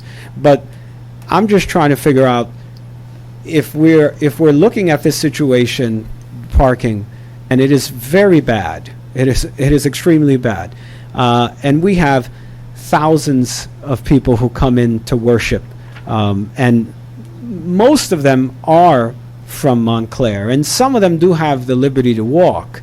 Most of them do not, however. And I've been a member of the church since 2004 and attending Montclair since 2004. We as a church have been there for close to more than 25 years. The parking is progressively worse, exponentially worse, and yet the 20 magic number has not changed.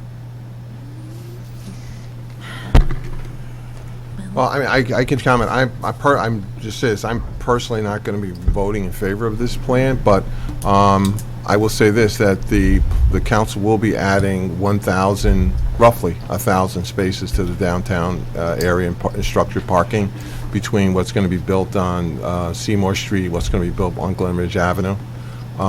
So the downtown parking spaces will be added substantially, increased. But by the time this building is done, I would say that we'll have another, I think it's maybe say 800 to 1,000 spaces additional for our downtown. So that should open up spaces in Crescent, which is right there. So I think in terms of number of spaces, it's obviously not across the street from the church, but the number of spaces in the downtown will increase substantially in the next 2 to 3 years.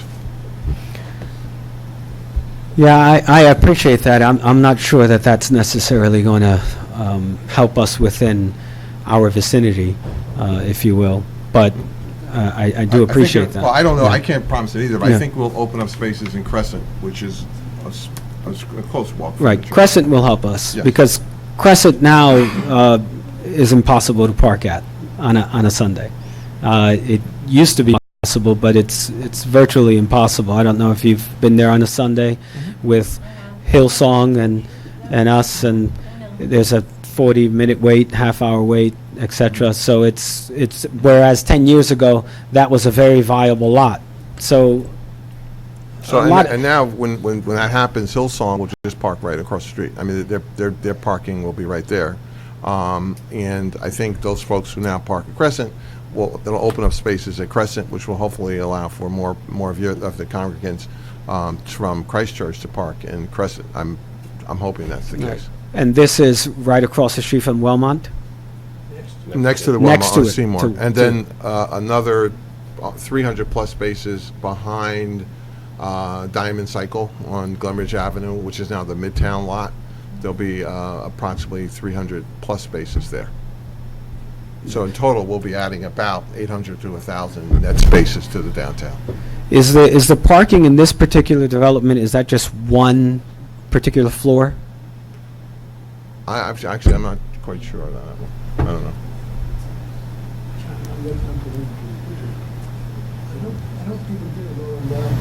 They didn't go under. They didn't go underground. No. Are you asking, did they go underground?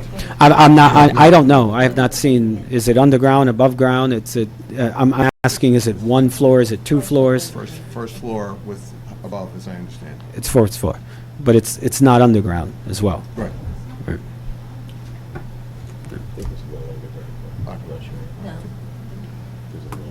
Yeah, I think there's a little bit of ground. I think so.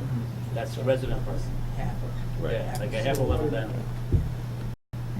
Yeah, I mean, I think we all wish there was a way that this can be further looked at, especially from a parking standpoint, and I understand the affordable housing as well. I'm not sure that I can speak to that, but I wish there was a way that this can be further looked at to see if something else could be done. I think that if you, and I'm just saying this facetiously, but if you added another floor to add more parking, I'm not sure that you would get too many people complaining about that. Thank you.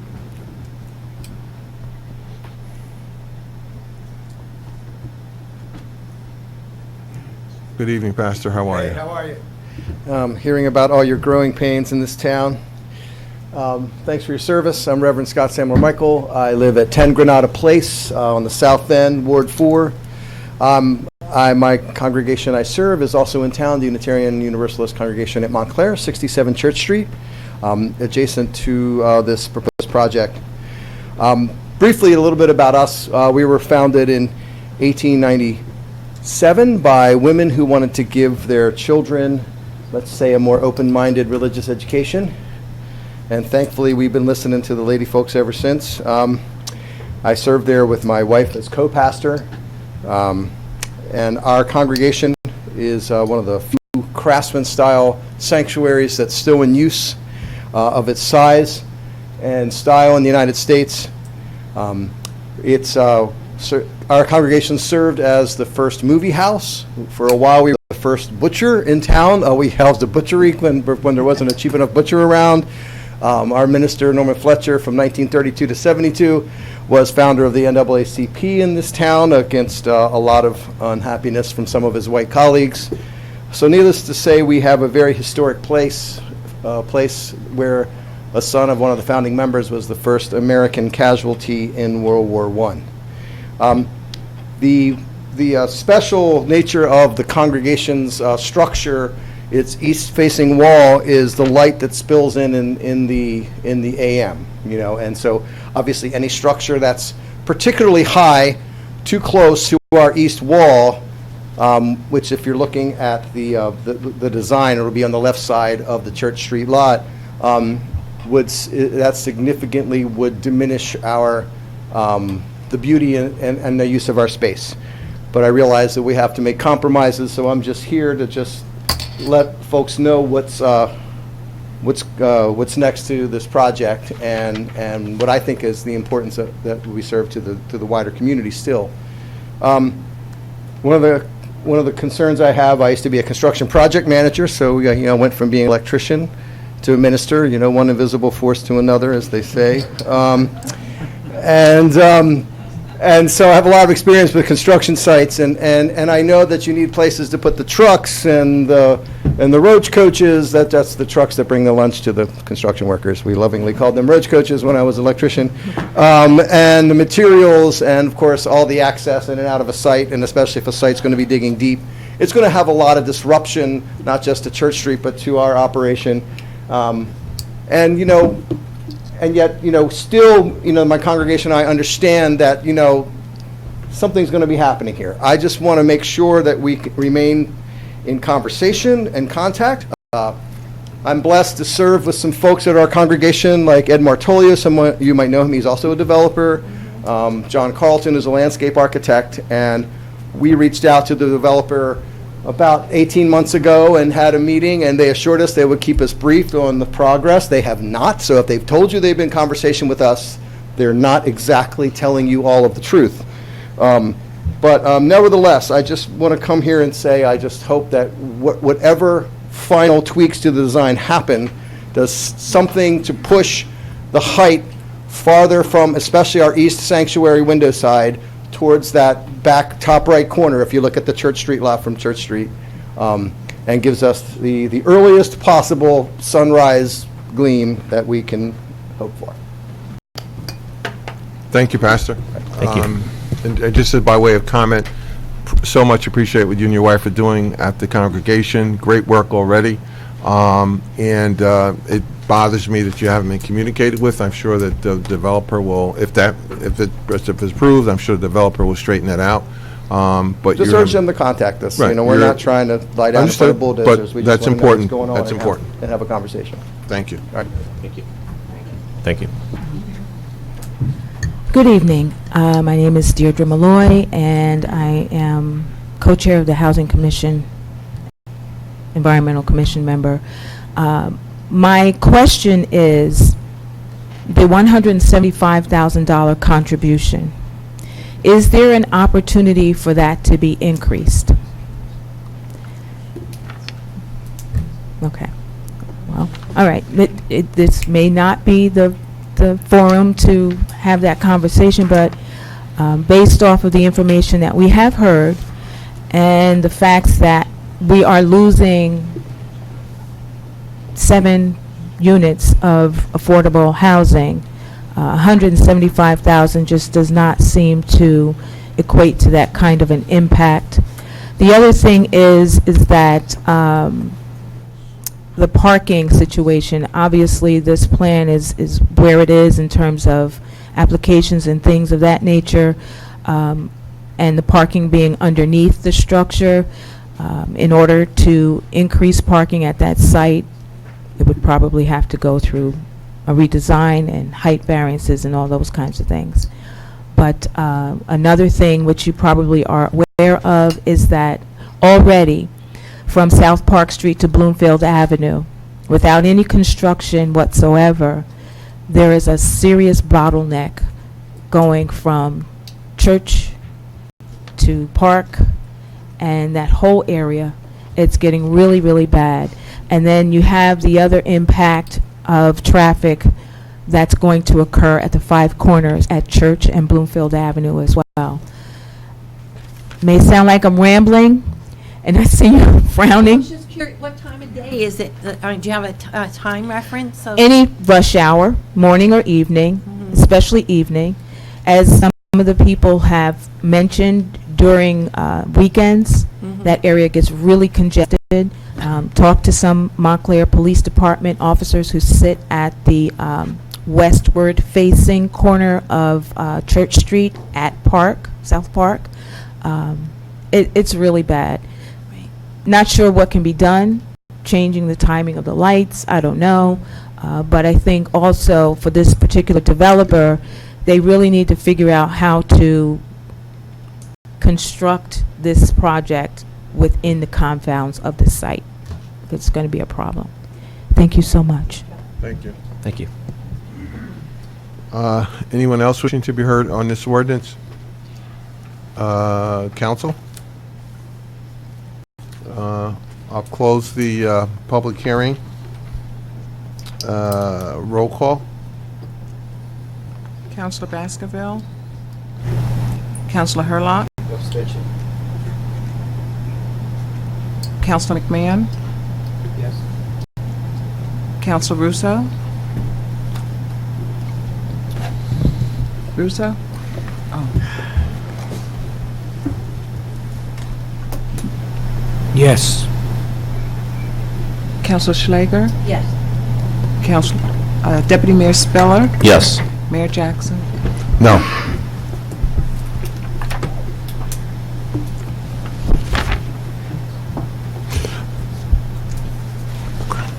The ordinance passes. Going on to new business ordinances, we have an ordinance prohibiting single-use plastic bags. Thank you, Mr. Mayor. I'd like to introduce, I know that the town attorney has one amendment, if you don't mind, Yes. verbally.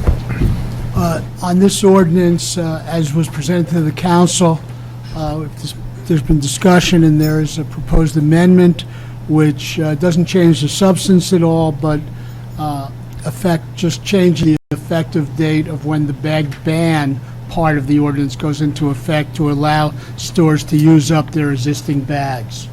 And the amendment would be new section 9, effective date. Part 1, this ordinance shall take effect as provided by law. Part 2, section 2, single-use plastic carry-out bags prohibited shall become effective 90 days from the effective date of this ordinance. So move as amended, Mayor. Is there a second? Second. Question. With respect to the issue that came up with the size of the bags, if that were to be adjusted, would that be a material change, or did I miss, maybe I missed what you said, Sean?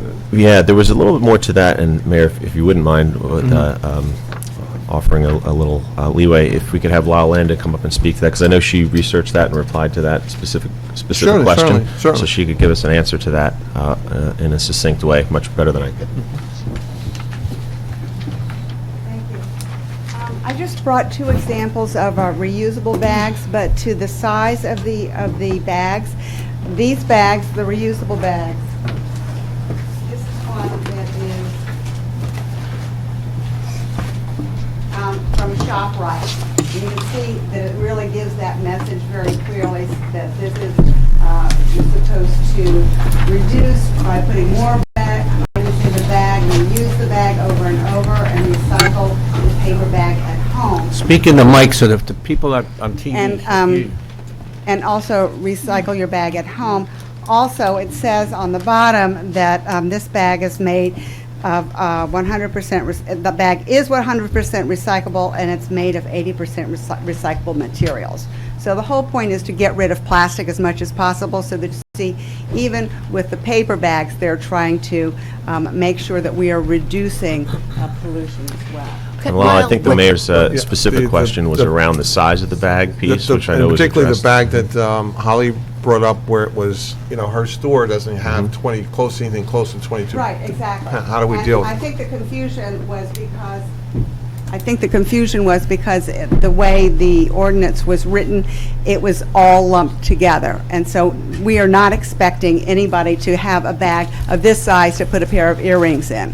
That is not going to be required. And it's not stated that it has to be, but it might have been implied, and so I think that was the confusion there.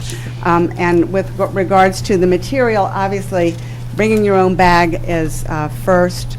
and then also using cloth bags or something that is even washable, that has no plastic whatsoever, is better, or a paper bag, which would have to be recycled. So is there language that should the language be clarified? I'm trying to, I completely agree. I'm just wondering, is there a way to make it clearer? It sounds like there are, Mayor, just listening to I don't think it's material. I just think it's wordsmithing. Am I correct, Lon? I agree. I think that if it's introduced tonight and we just do some clarification and clarifying amendments, those wouldn't be substantive going down the line. If we actually change the requirements, that would be different. That would require reintroduction. Okay. But clarification of the type we just talked about, we could do. Okay.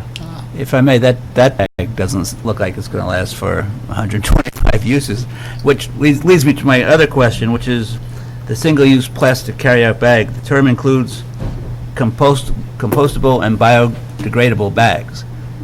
Don't we want those in the stream as opposed to the plastic bags? They could be, but again, anything that you have to recycle is not as good as something that you just reuse. I understand, but, sometimes perfect is the enemy of good, and getting something done. And it just seems to me that we're trying, the way this is written is trying to get it all done at once. I don't know if that's necessarily reasonable, but, I'm willing to discuss the issue over the next couple of weeks.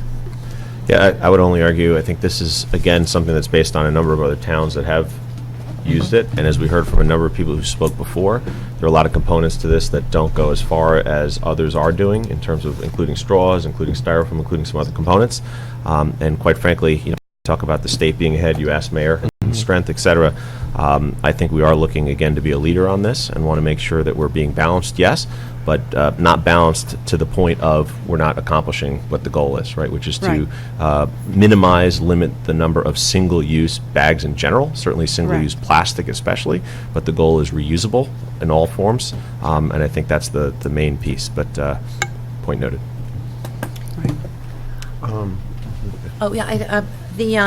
I see that the paper bag you have is from ShopRite. Yes. So our local ShopRite, which happens to be in Bloomfield, they've done away with paper bags and only have plastic bags. I think that's really weird. Me too. And I go there fairly often, and I ask the cashiers. They really don't. They had no answers. But I don't. Do you know if the town of Bloomfield has? Are they banning? They have not passed paper? a plastic bag ban yet. Like I said, they're a corporation, but they are individually owned ShopRites. Right. So I even work with the corporation in my job, and it's anathema to everything I've seen them do. So it's very unusual. Yeah, you got that from ShopRite, you said. But it's a this different is a ShopRite. ShopRite bag. It's a different one, and it's a Morris County ShopRite. It's not a Bloomfield. Yeah. Thank you. Exactly. Any other comments or questions? I was moved by Councilor Spiller. Was it seconded? Yes, I did. Councilor Slager? Excuse me, Deputy Mayor Spiller. Roll call, please. Councilor Baskerville? Yes. Councilor Hurlock? Yes. Councilor McMahon? Yes. Councilor Russo? Yes. Councilor Schlager? Yes. Deputy Mayor Spiller? Yes. Mayor Jackson? Yes. Okay. So we're off. We'll be some. Yes. Certainly. It's a first reading, which means now it's going to be published in the papers and online, and then we will have a public hearing probably on July 23rd, where we'll hear additional comments. Then we may vote that night or may not, and if we do, it becomes law in 20 days or something. In fact, 20 days after that. Now, what I've seen, and again, we'll get comments from the commission and Councilor Spiller, Deputy Mayor Spiller on this, but I think sometimes there's a time period for it to get implemented, to educate people and so forth. So I don't know if that plays into it, but that's what happens. So there's another, if you come back on the 23rd, we're going to have a public hearing, more comments on it, and there may be changes. If those changes are material, then that would require us to do the process again. If they're not deemed a material, then we can just vote. Mr. Karasik? Well, material really means substantive, whether it's, if you're just changing, for instance, putting in clarifying what a 24-pound bag means or something like this, that's not material. But if you change the requirement for the bag and you say, like you add plastic bags to a mix where there was only paper bags, that's material. So there's a little bit of common sense that goes with it, but we basically have to rule on each one separately. So the issue, Holly, that you raised about would not be material? Yeah. Would a grandfather clause, if we already own 20,000 bags? That's Good question. That was the 90 days. Was that the one? These bags in multiples of 5,000, at least I do. And it's a 4-month period. I place the order, 4 months later they show up. And it takes me a long time to use 10,000 bags. And it's a big investment on my part, so it would become a huge financial burden should our membership not be able to use bags they already own. Since this, and I will tell you, most businesses have already ordered all their bags for the holidays, which is 6 months from now. That's a good point, and I would raise it at the, that the commission can start helping us think that through now, that'd be helpful. But it's a great point. Please raise it on the 23rd. Yes. It sounds like Lieutenant Columbo over here. Just one more thing. Okay. Just for those stores that did buy all these old plastic bags, could we come up with something where those bags can go, be donated, recycled, made into something? Give them to Bloomfield. Yeah, well, again, these are all things that I think we're going to help, the commission's going to help us think through. All good points. Okay. Here's another hand. Oh, yes, hi. There's so many parts of punishment or fines or code enforcement things that are very hard to understand. Will they become more clearer when the ordinance becomes written more? For example, it says if you're fined the third time, they can fine you $500 every single day until you fix the problem, which runs into 10 days, $500 becomes $5,000. All of this is very vague, but also very specific. Will this ordinance be clarified? And who's code enforcement, for example? Well, code enforcement is a department of the township. But I would say that, again, all comments were email comments, come to the public hearing, and this is an iterative process. We hope to get something that will be beneficial to the entire community. It's not we want to work with everybody to get the best thing that we possibly can, but we want to get something done. So, want to hear that, and please, you can email those comments to us or come back on the 23rd, and we're open to ideas. We're not trying to be draconian here in terms of how we introduce this and make it happen. Okay. Thank you all. We're going to go to item Ordinance C, which is establishing a penalty for counterfeit parking permits. And I so move. Second. Discussion.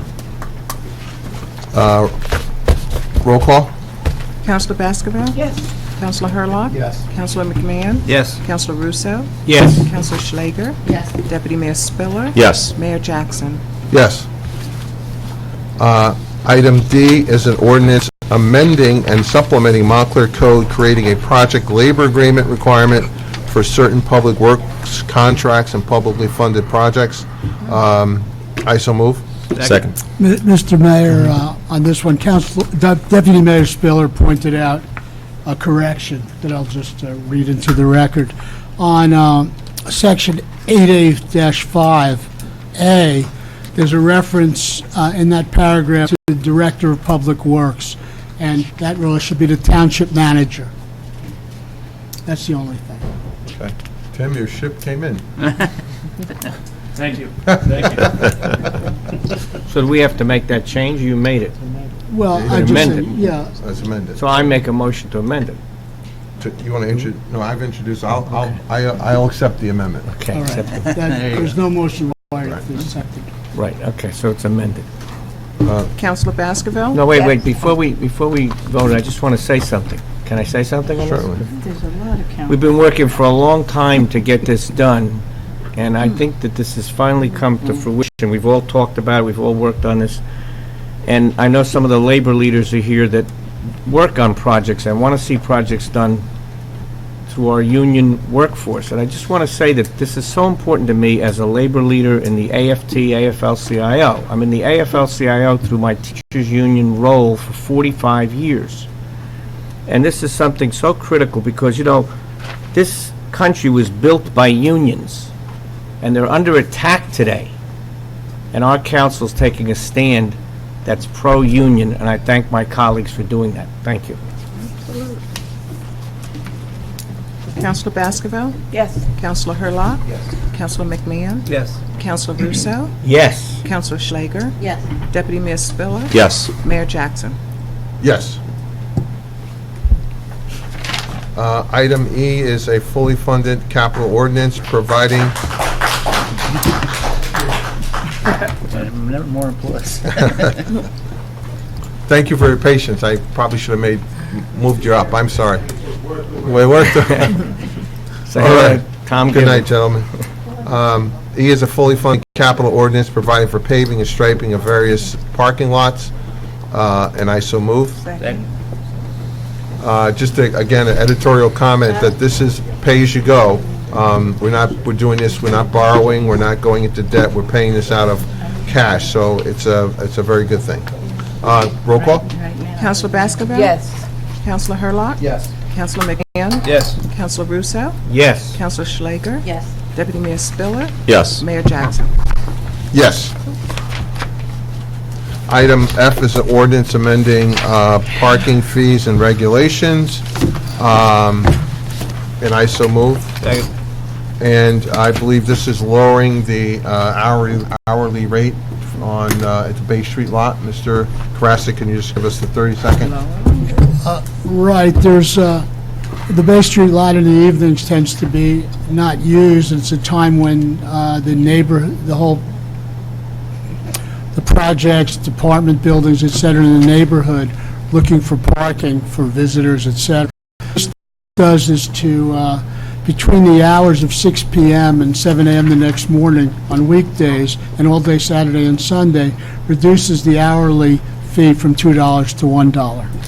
And this is in response to requests that we got, or comments that we got from businesses in the area and residents about it being, too expensive. And for us, it's marginal dollars, because if people they'll pay $1, it's money in our pocket. So I think it's a good thing.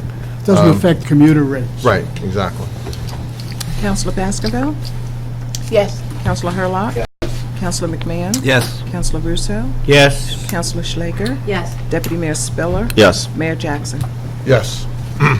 We have some items on a consent agenda, 1 through 9, 11 and 12. Any reason for any of those to be pulled from the consent agenda? Okay. So I will move items 1 through 9 and 12. Is there a second? Second. Roll call?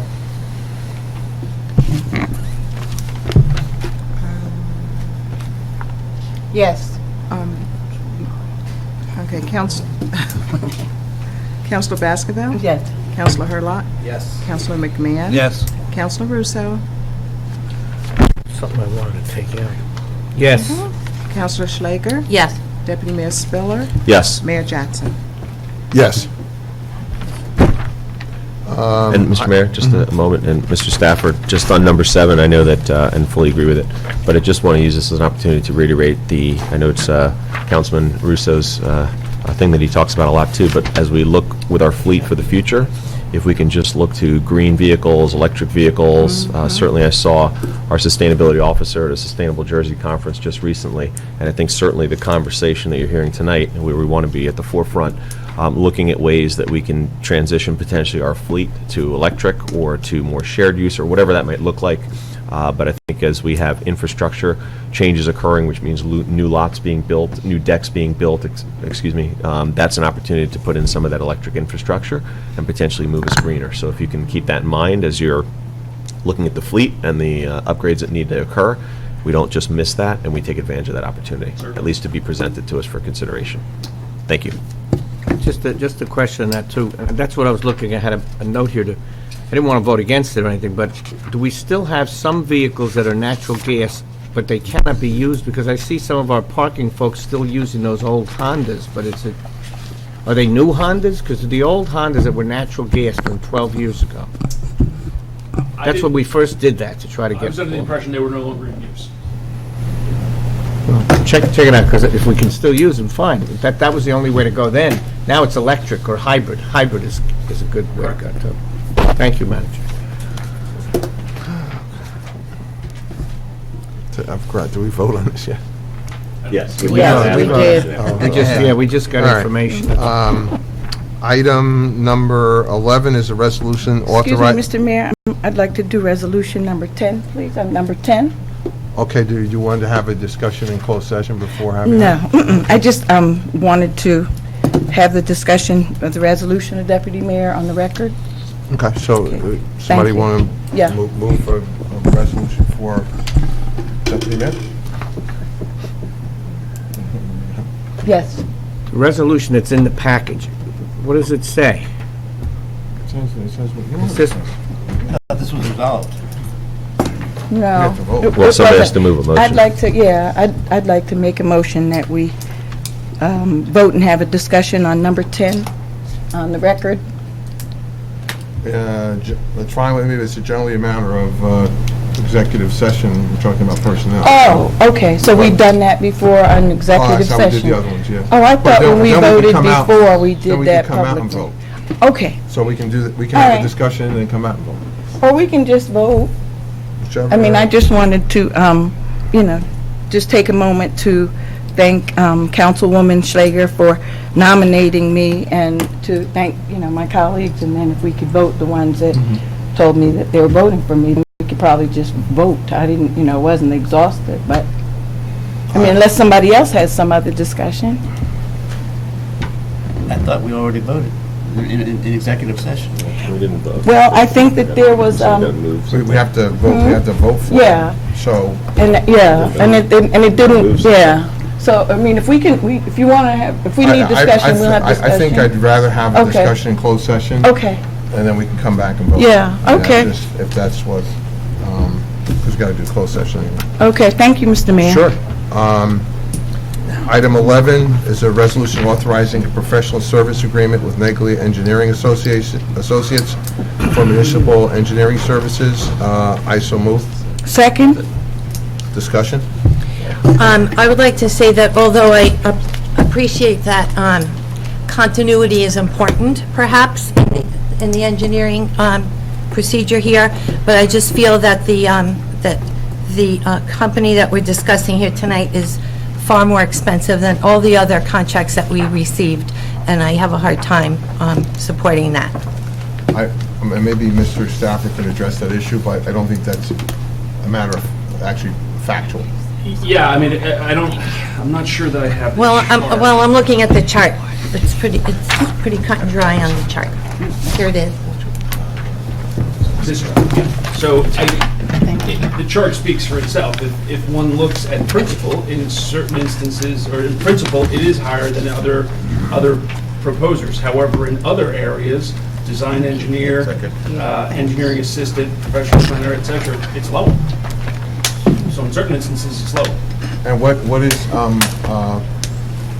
Norberto is an engineering assistant. And actually does the bulk of our work. We get a good bang for the buck from him. Mr. Stafford, question on this. I know that we heard a buzz about the engineering services that the planning board uses. Who do they use? And we've heard a pretty positive response for that, but who are they using?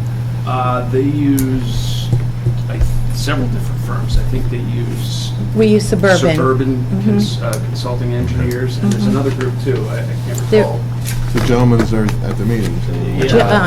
Joe Buvit.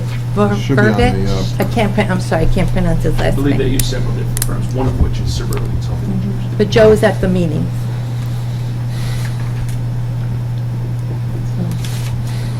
Any other comments, questions on this one? Yeah, I had those same concerns about the cost, but Well, the point, it's just not accurate. I mean, is it $250 an hour versus $150 an hour? But we don't use the principal. We do use the principal, yes, but 90% of our work is done by Norberto, who's an engineering assistant. Oh, I see. And he's the cheapest one on the list.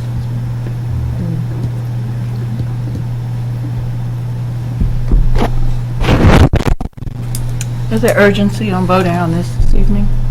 I don't see why. When is the contract up with, the current contract? I believe it's up at the end of June. Oh, That's so the yeah, point. That's the that, point. yeah, because we're at end of June. We could vote. But if we didn't vote on it, then would it just extend? Would it just extend? Would it? I don't know. I mean, I don't want to be dogmatic about it, but what are we delaying? We're delaying for what? What is the delay for? We went out for proposals, we got, what is it, what are we going to do different? We've had good results with neighborhood. Vote on the roll call. Councilor Baskerville? Yes. Councilor Hurlock? No. Councilor McMahon? Yes. Councilor Russo? No. Councilor Schlager? No. Councilor Deputy Mayor Spiller? Yes. Mayor Jackson? Yes.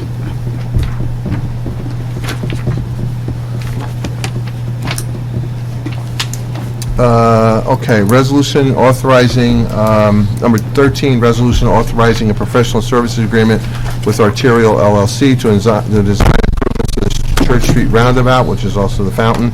I so move. Second. Discussion? Yes, this would help resolve what our resident was bringing up, right? It's a long time coming, but will this move along quickly? I'm asking the manager once we've got this approval. Yes. It's not here yet. Thank you. Councilor Baskerville? Yes. Councilor Hurlock? Yes. Councilor McMahon? Yes. Councilor Russo? Yes. Councilor Schlager? Yes. Deputy Mayor Spiller? Yes. Mayor Jackson? Yes. Sorry. 14 is a resolution authorizing renewal of alcoholic beverage distribution licenses. I so move. Second. Discussion? Roll call? Councilor Baskerville? Yes. Councilor Hurlock? Yes. Councilor McMahon? Yes. Councilor Russo? Yes. Councilor Schlager? Yes. Deputy Mayor Spiller? Yes. Mayor Jackson? Yes. 15, resolution authorizing renewal of alcoholic beverage consumption licenses. I so move. Second. Discussion? Roll call? Councilor Baskerville? Yes. Councilor Hurlock? Yes. Councilor McMahon? Yes. Councilor Russo? Yes. Councilor Schlager? Yes. Deputy Mayor Spiller? Yes. Mayor Jackson? Yes. 16 is a resolution concerning certain recommendations of the planning board to the amended Page redevelopment plan. Are there any amendments to this? There are not. Okay. Somebody else would have to move it. So moved. Second. Roll call? Councilor Baskerville? Yes. Councilor Hurlock? Abstain. Councilor McMahon? Yes. Councilor Russo? Yes. Councilor Schlager? Yes. Deputy Mayor Spiller? Yes. Mayor Jackson? Abstain. And the bill list? Yes. Yes. Whereas invoices against the township against the Township of Montclair in favor of the following person. The amounts set opposite their respective names have been received, duly audited, and found correct. Therefore, be it resolved by the Council of the Township of Montclair in the County of Essex that said invoices be, and they are hereby ordered paid, and that checks be drawn by the Finance Department to the order of such persons for the amounts respectively and hereinafter stated on computer printout attached here to and made a part hereof. This bill list is dated June 25th, 2019 for $14,046,504.96, and I so move. Discussion? Roll call? Counselor Baskerville? Yes. Counselor Hurlock? Yes. Counselor McMahon? Yes. Counselor Russo? Yes. Counselor Schlager? Yes. Deputy Mayor Spiller? Yes. Mayor Jackson? Yes. Council comments? Mayor, quickly, you and I attended, at least at some performance portion of the celebration of Peruvian culture at the Montclair Library, at the point where we heard Lula Valdivia and the folks from Trumpets, who are really, really great performers, Enrico and Christine. And these folks really did a great job, and I think we really enjoyed having a nice cultural event at the library for the Peruvian. Yes, Lula, too.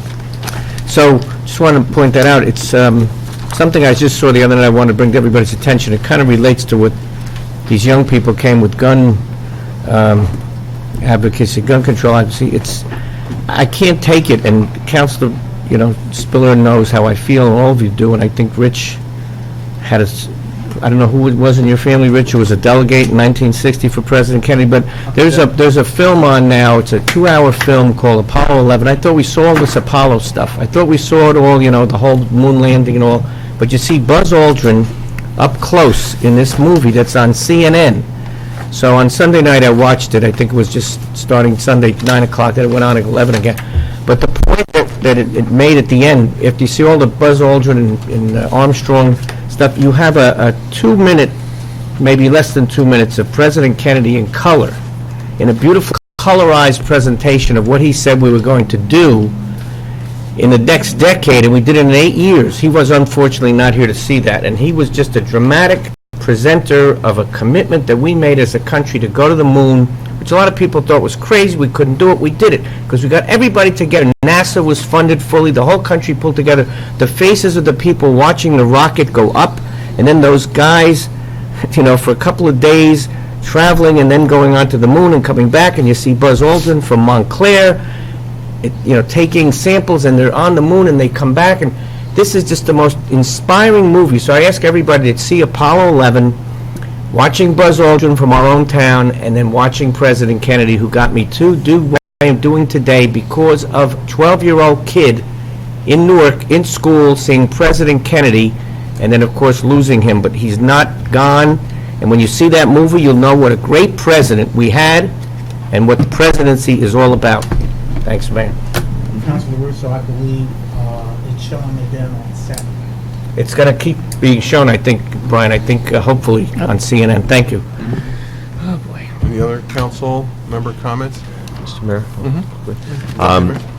I'll just quickly say my remarks to, as I know we all do, congratulate all our graduates. It is the season, but it's another great year of some students who have already accomplished so much with the love and support of all those around them, and I know that they will go on to do great things, and we all wish them well. So certainly exciting time for everyone, certainly excited about that, and I'm sure either the manager or you, Mayor, will mention Pat and all her service too, and we can talk about that and all thank her. But I just wanted to really say it's a great time of year as we really see these young people move forward into the next chapter in their lives, and just wanted to wish them well.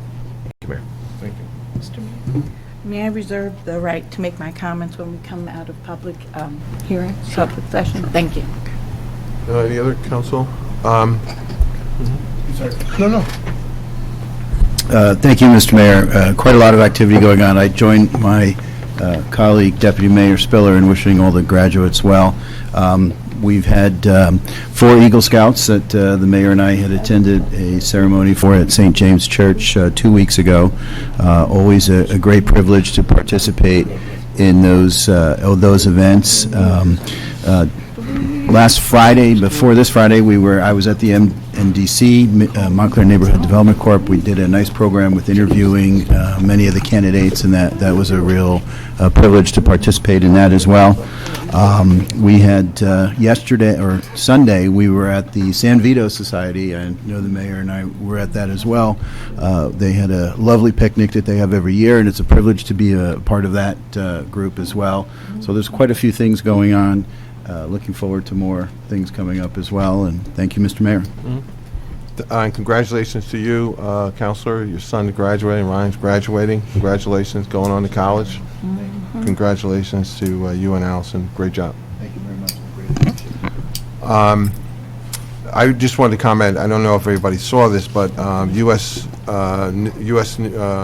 Today did an article on a trend of tourism, which is going to smaller towns, that people are now going to smaller towns, not just going to the city or Chicago, wherever, but going to smaller towns for tourism and taking advantage of some of the local sites and having a cosmopolitan, if you will, experience, but with a small town kind of a feel. And they went around the country and identified towns. I think it was 6 or 8, if I remember correctly, towns that were identified nationally. And lo and behold, our town was identified as one of those towns across the country that was a leading town to go. And they looked at, the museum, the theater, our driving downtowns, railroad access. So again, it's amazing to me when we see some of the things that our town is it gets notarized or notarized. Is that the right word? Notarized, but Notoriety. known for, recognized for. Excuse me. You don't want notoriety. Right. I don't want to be. Let's just say $250 for notarized. But it's just amazing sometimes when you see these things that So it's USA Today, and great story. They talk, in fact, we have the George and the other hotel coming. There's place to stay. There's things to do. Kudos to our residents for creating an environment that people feel that they want to come and experience and be tourists. It was really a fascinating story. So if you get a chance to read it, check it out. Thank you for the segue. As a recent tourist, I was in Europe and saw along my traveling a number of Lidl stores. Now, Lidl is theoretically what's coming into the Lackawanna. And in Portugal, I actually got to get into one. And I took a bunch of pictures. It was actually nice. It was different, but very nice, well appointed. And it so happens that I know it's kind of been, the news was received with mixed feelings, I noticed. But I happen to know someone who works for the company, so should we want someone from the company to talk to us, I can arrange that. I think what goes on in Europe is they are unionized. In Europe. It's a beautiful, it's not as big as our supermarkets, but none of their stores are as big as ours. But my issue at least nice happens to be, Rich, that's not unionized in our store. Are you done? I'm sorry. I attended one of the MFEE Toast to the Teachers, which was for Mr. Jim Wasco and Miss Marianne Wasco, both retiring from Montclair High School, who both collectively had over 60 years of service to our school system. Mr. Wasco was the music teacher there, the band leader. He led all the marching bands at all the football games at our high school, and Mrs. Wasco was the assistant to too many principals to mention. She lost track, but it was really quite something. What that family has given to our school district, and their daughter Allison Wasco, who still works there as a science teacher, has given to our school system. So it was a really lovely way to say thank you to them, and I wish them lots of luck on their retirement. Thanks. Thank you. And with that, we're going to go back into closed session.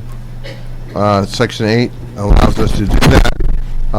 We believe that the circumstances exist for us to go into closed session. The subject matters to be discussed will be personnel. Right? That's it. As well as litigation there. I think And- the township attorney has and to lit- agree. Right, and litigation, I'm sorry. I so move. Second. All in favor? Aye. Aye. And we'll stay down here, and we'll come back.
recording. I got a question for the manager. Actually, deputy manager is fine. Deputy manager, my question is around, we've been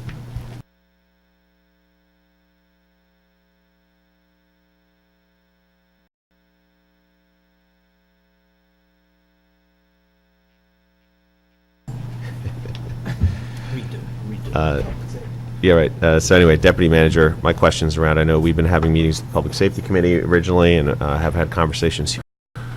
And it goes to the attorney as well. Where are we at finally? Because I'm hearing constantly, where is this, where is this, where is this? Where are we at with the red zone signage and implementation? Because that seems to be taking an unbelievable amount of time. And I don't understand at this juncture, how come we cannot get signs ordered and get something into effect that we've already put forward and want to be studying to see its effectiveness?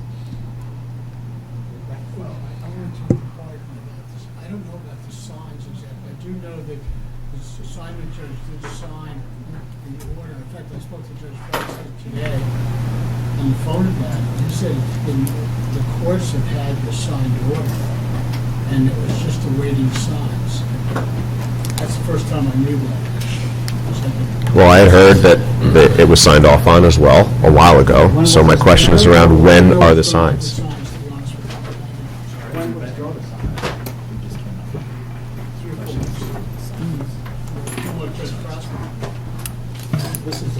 Mr. Stafford, this might be to you then. Forgive me, I was in the bathroom. Fair enough. My question was around, we've been waiting, in my opinion, for an extremely long period of time for the red zones, right? And I had heard that the judge had signed off. Last I heard, waiting on signs. My question is around, how long are we going to keep waiting? When are we going to be able to implement this so we can begin studying its effectiveness? Although we heard that the judge had signed off, we haven't received official notice of that, confirming that that's the case. So, as far as I know, Well, Judge Broski told me that the court had it, but I just heard that today, so I haven't follow up. okay. So, yeah, I mean, I to be blunt, I'll have to have it researched tomorrow, and if we can order the signs, great. We'll order the signs.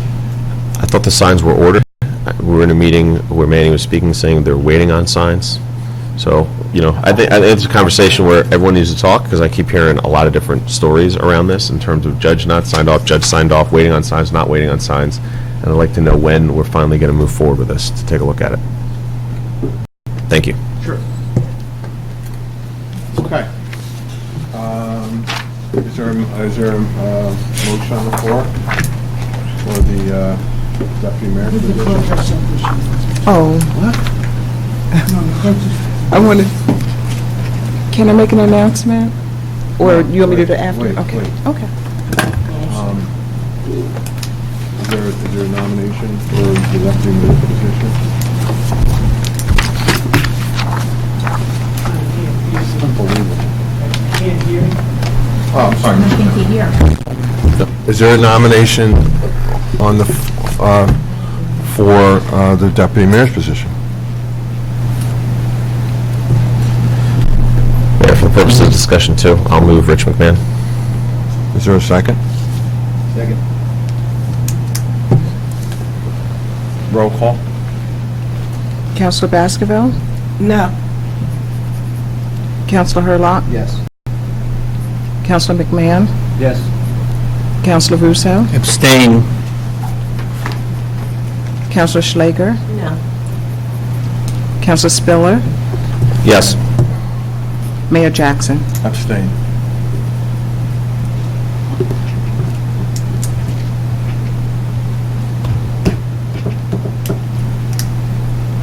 Is there another, what's the final count?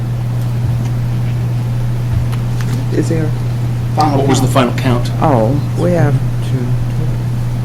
1, 2. No, yes, yes. Abstain, 2 abstained, 1 no. How do you interpret it? So we have 3. I interpret it like I was Clerk has three. written down. Yes, abstain, no, yes, abstain. 3 votes in the affirmative, 2 votes in the negative, and 2 votes abstain. So what does that mean? Is the motion carried? Motion carries.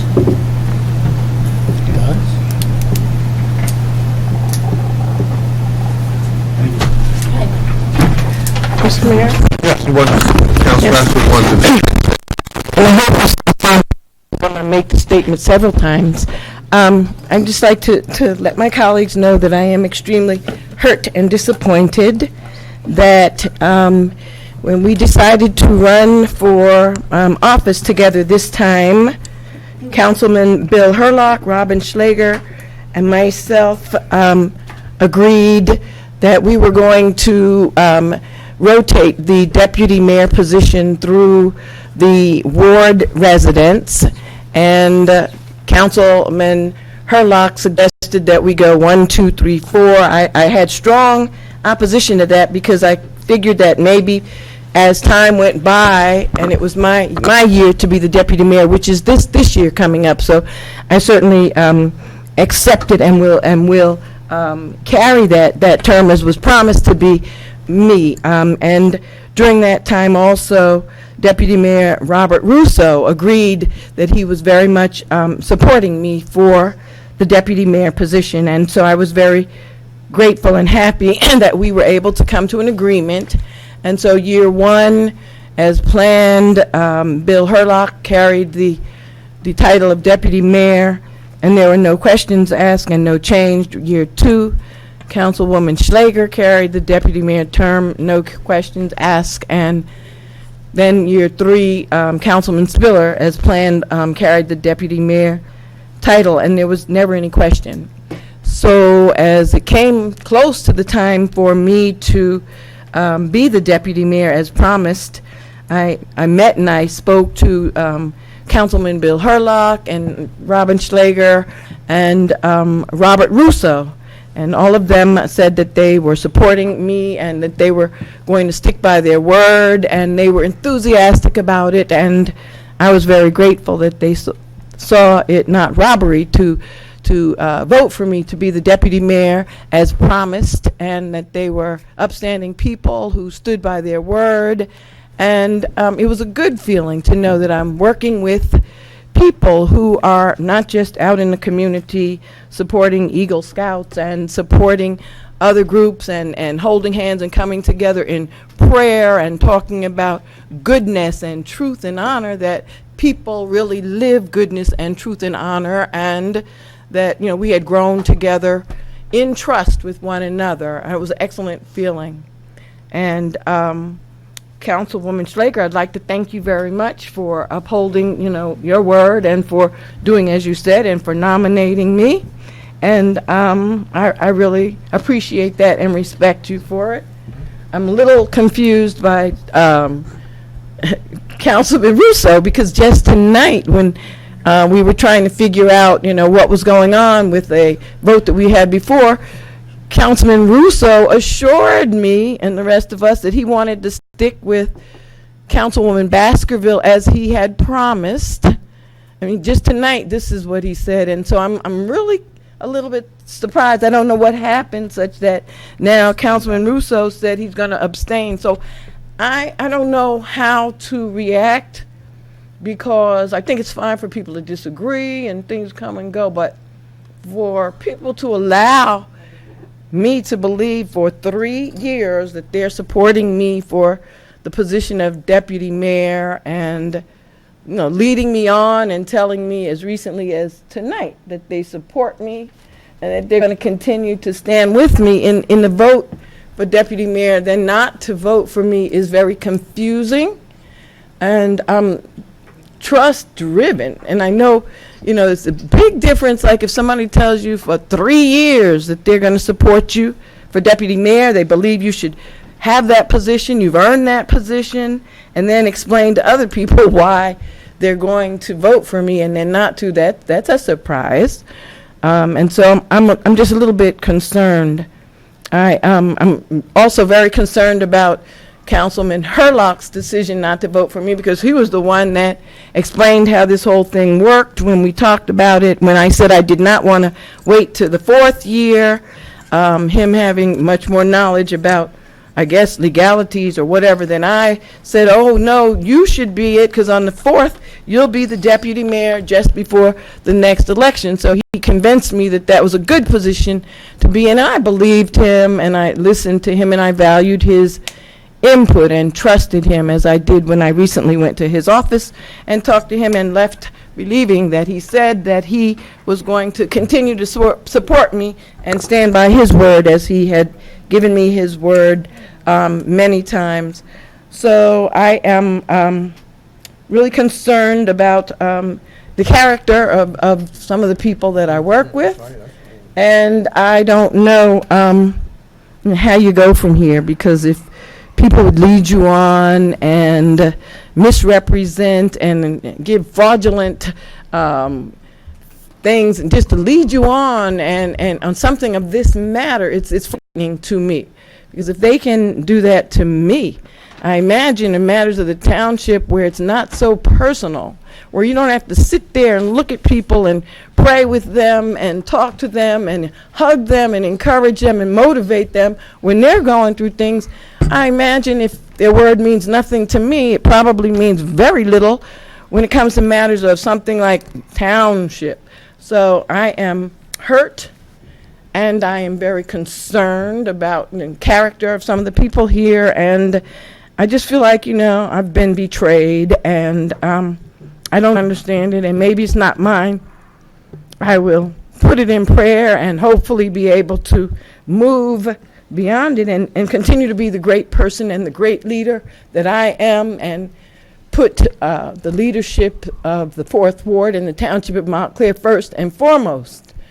But for this moment, I really am having a hard time understanding how some of my colleagues can just tell me, even tonight after the vote, one of my other colleagues said to me that they voted for me and then didn't. And so I'm really concerned. I don't know what to say. I don't know how, people would then figure, oh, yeah, let's go vote for them, or if they're standing around saying much of anything that has to do with life, believe them. How do you trust people after this?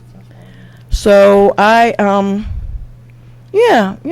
just wanted to let everybody know that this is what happened, that I was lied to, that, there was some activities that were less than upstanding, and that there's a lot of questions in terms of character when people can look in your face time and again and lie to you and tell you that they are going to vote for you and support you, and had me deceived into voting for them along the way because I believed them. And so failure here was to believe people, and most often people are honest people and people of their word. They just blindly trust people, as I do. Most people that know me know that.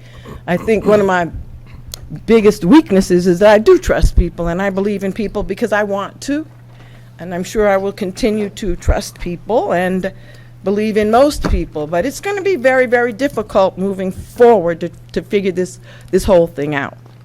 So it's not a good time. I'm, really feeling, as they say, some kind of way when your council colleagues can just lie to you, and maybe in the fullness of time they will have to account for their behavior. And I think that's the most important thing, because I'll go home tonight and I will cry because I am hurt, but they'll have to live with that, knowing that they just lied, bold-faced lied to me time and time again, and they'll have to live with it. They'll have to work through that and try to figure out why, what is it that allowed them to just want to hurt me so deeply. Not once did they give any inkling of any doubt that they were not going to vote for me, and they have to live with that. And when they talk to whoever they believe in greater than themselves, if anyone, that's a big question, but when they talk to whoever they believe in, they have to account for their behaviors, their hurtful behaviors, their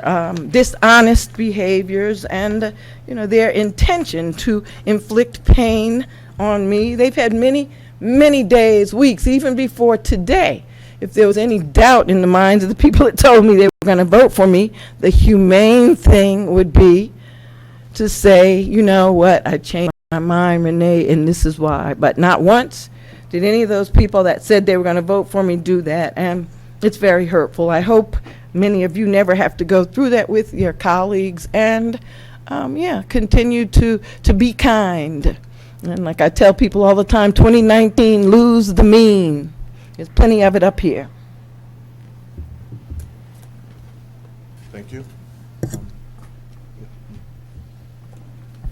Mayor, I'm going to be very, very brief, and I'm not going to address the numerous self-serving and false statements that were just made with regards to myself and what I've represented and what I've said. That's not the way I operate, and I'm just not going to engage at this level. Thank you. Thank you. Mayor, I just want to say one thing. I understood tonight we were voting on Rich McMahon, and I wish him the best of luck, and I did not, in abstaining, mean to not support him. And I want to say to my colleague Renee Baskerville, I seconded your nomination to be the deputy mayor, and tonight I would have voted for you to be the deputy mayor. If there was some way we could share these titles, that it's not even a legal title that we have as deputy mayor. It's an honor that I served in that for many, many years, but I wish we could all work together and understand. I simply abstained. I'm voting for Rich, not meaning to be not for you, Rich, and not meaning to be not for you, Renee. I supported Renee. I support Renee. I support Renee. No, gee. You did, by abstaining, because all you had to do was vote no. And that's what I don't get. You're a smart guy, Bob. You're one of the smartest people I know. Renee, I You know what abstained on the vote Right, so for by Rich McMahon. I abstaining- didn't support him. But by I would have abstaining, what did supported you do, you. Bob? I would have You've been at this supported longer than any you. of us. You've been at this longer than any of us. You know what you did, Bob? And that hurts me. I apologize. I didn't know that. That was doesn't change that, Bob. You know what you did. And right before this, you were telling them, I'm going to stick with Renee.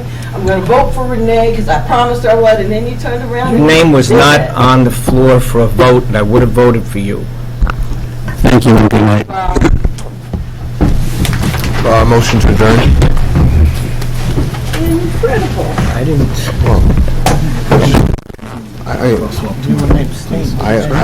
Listen, I'm going to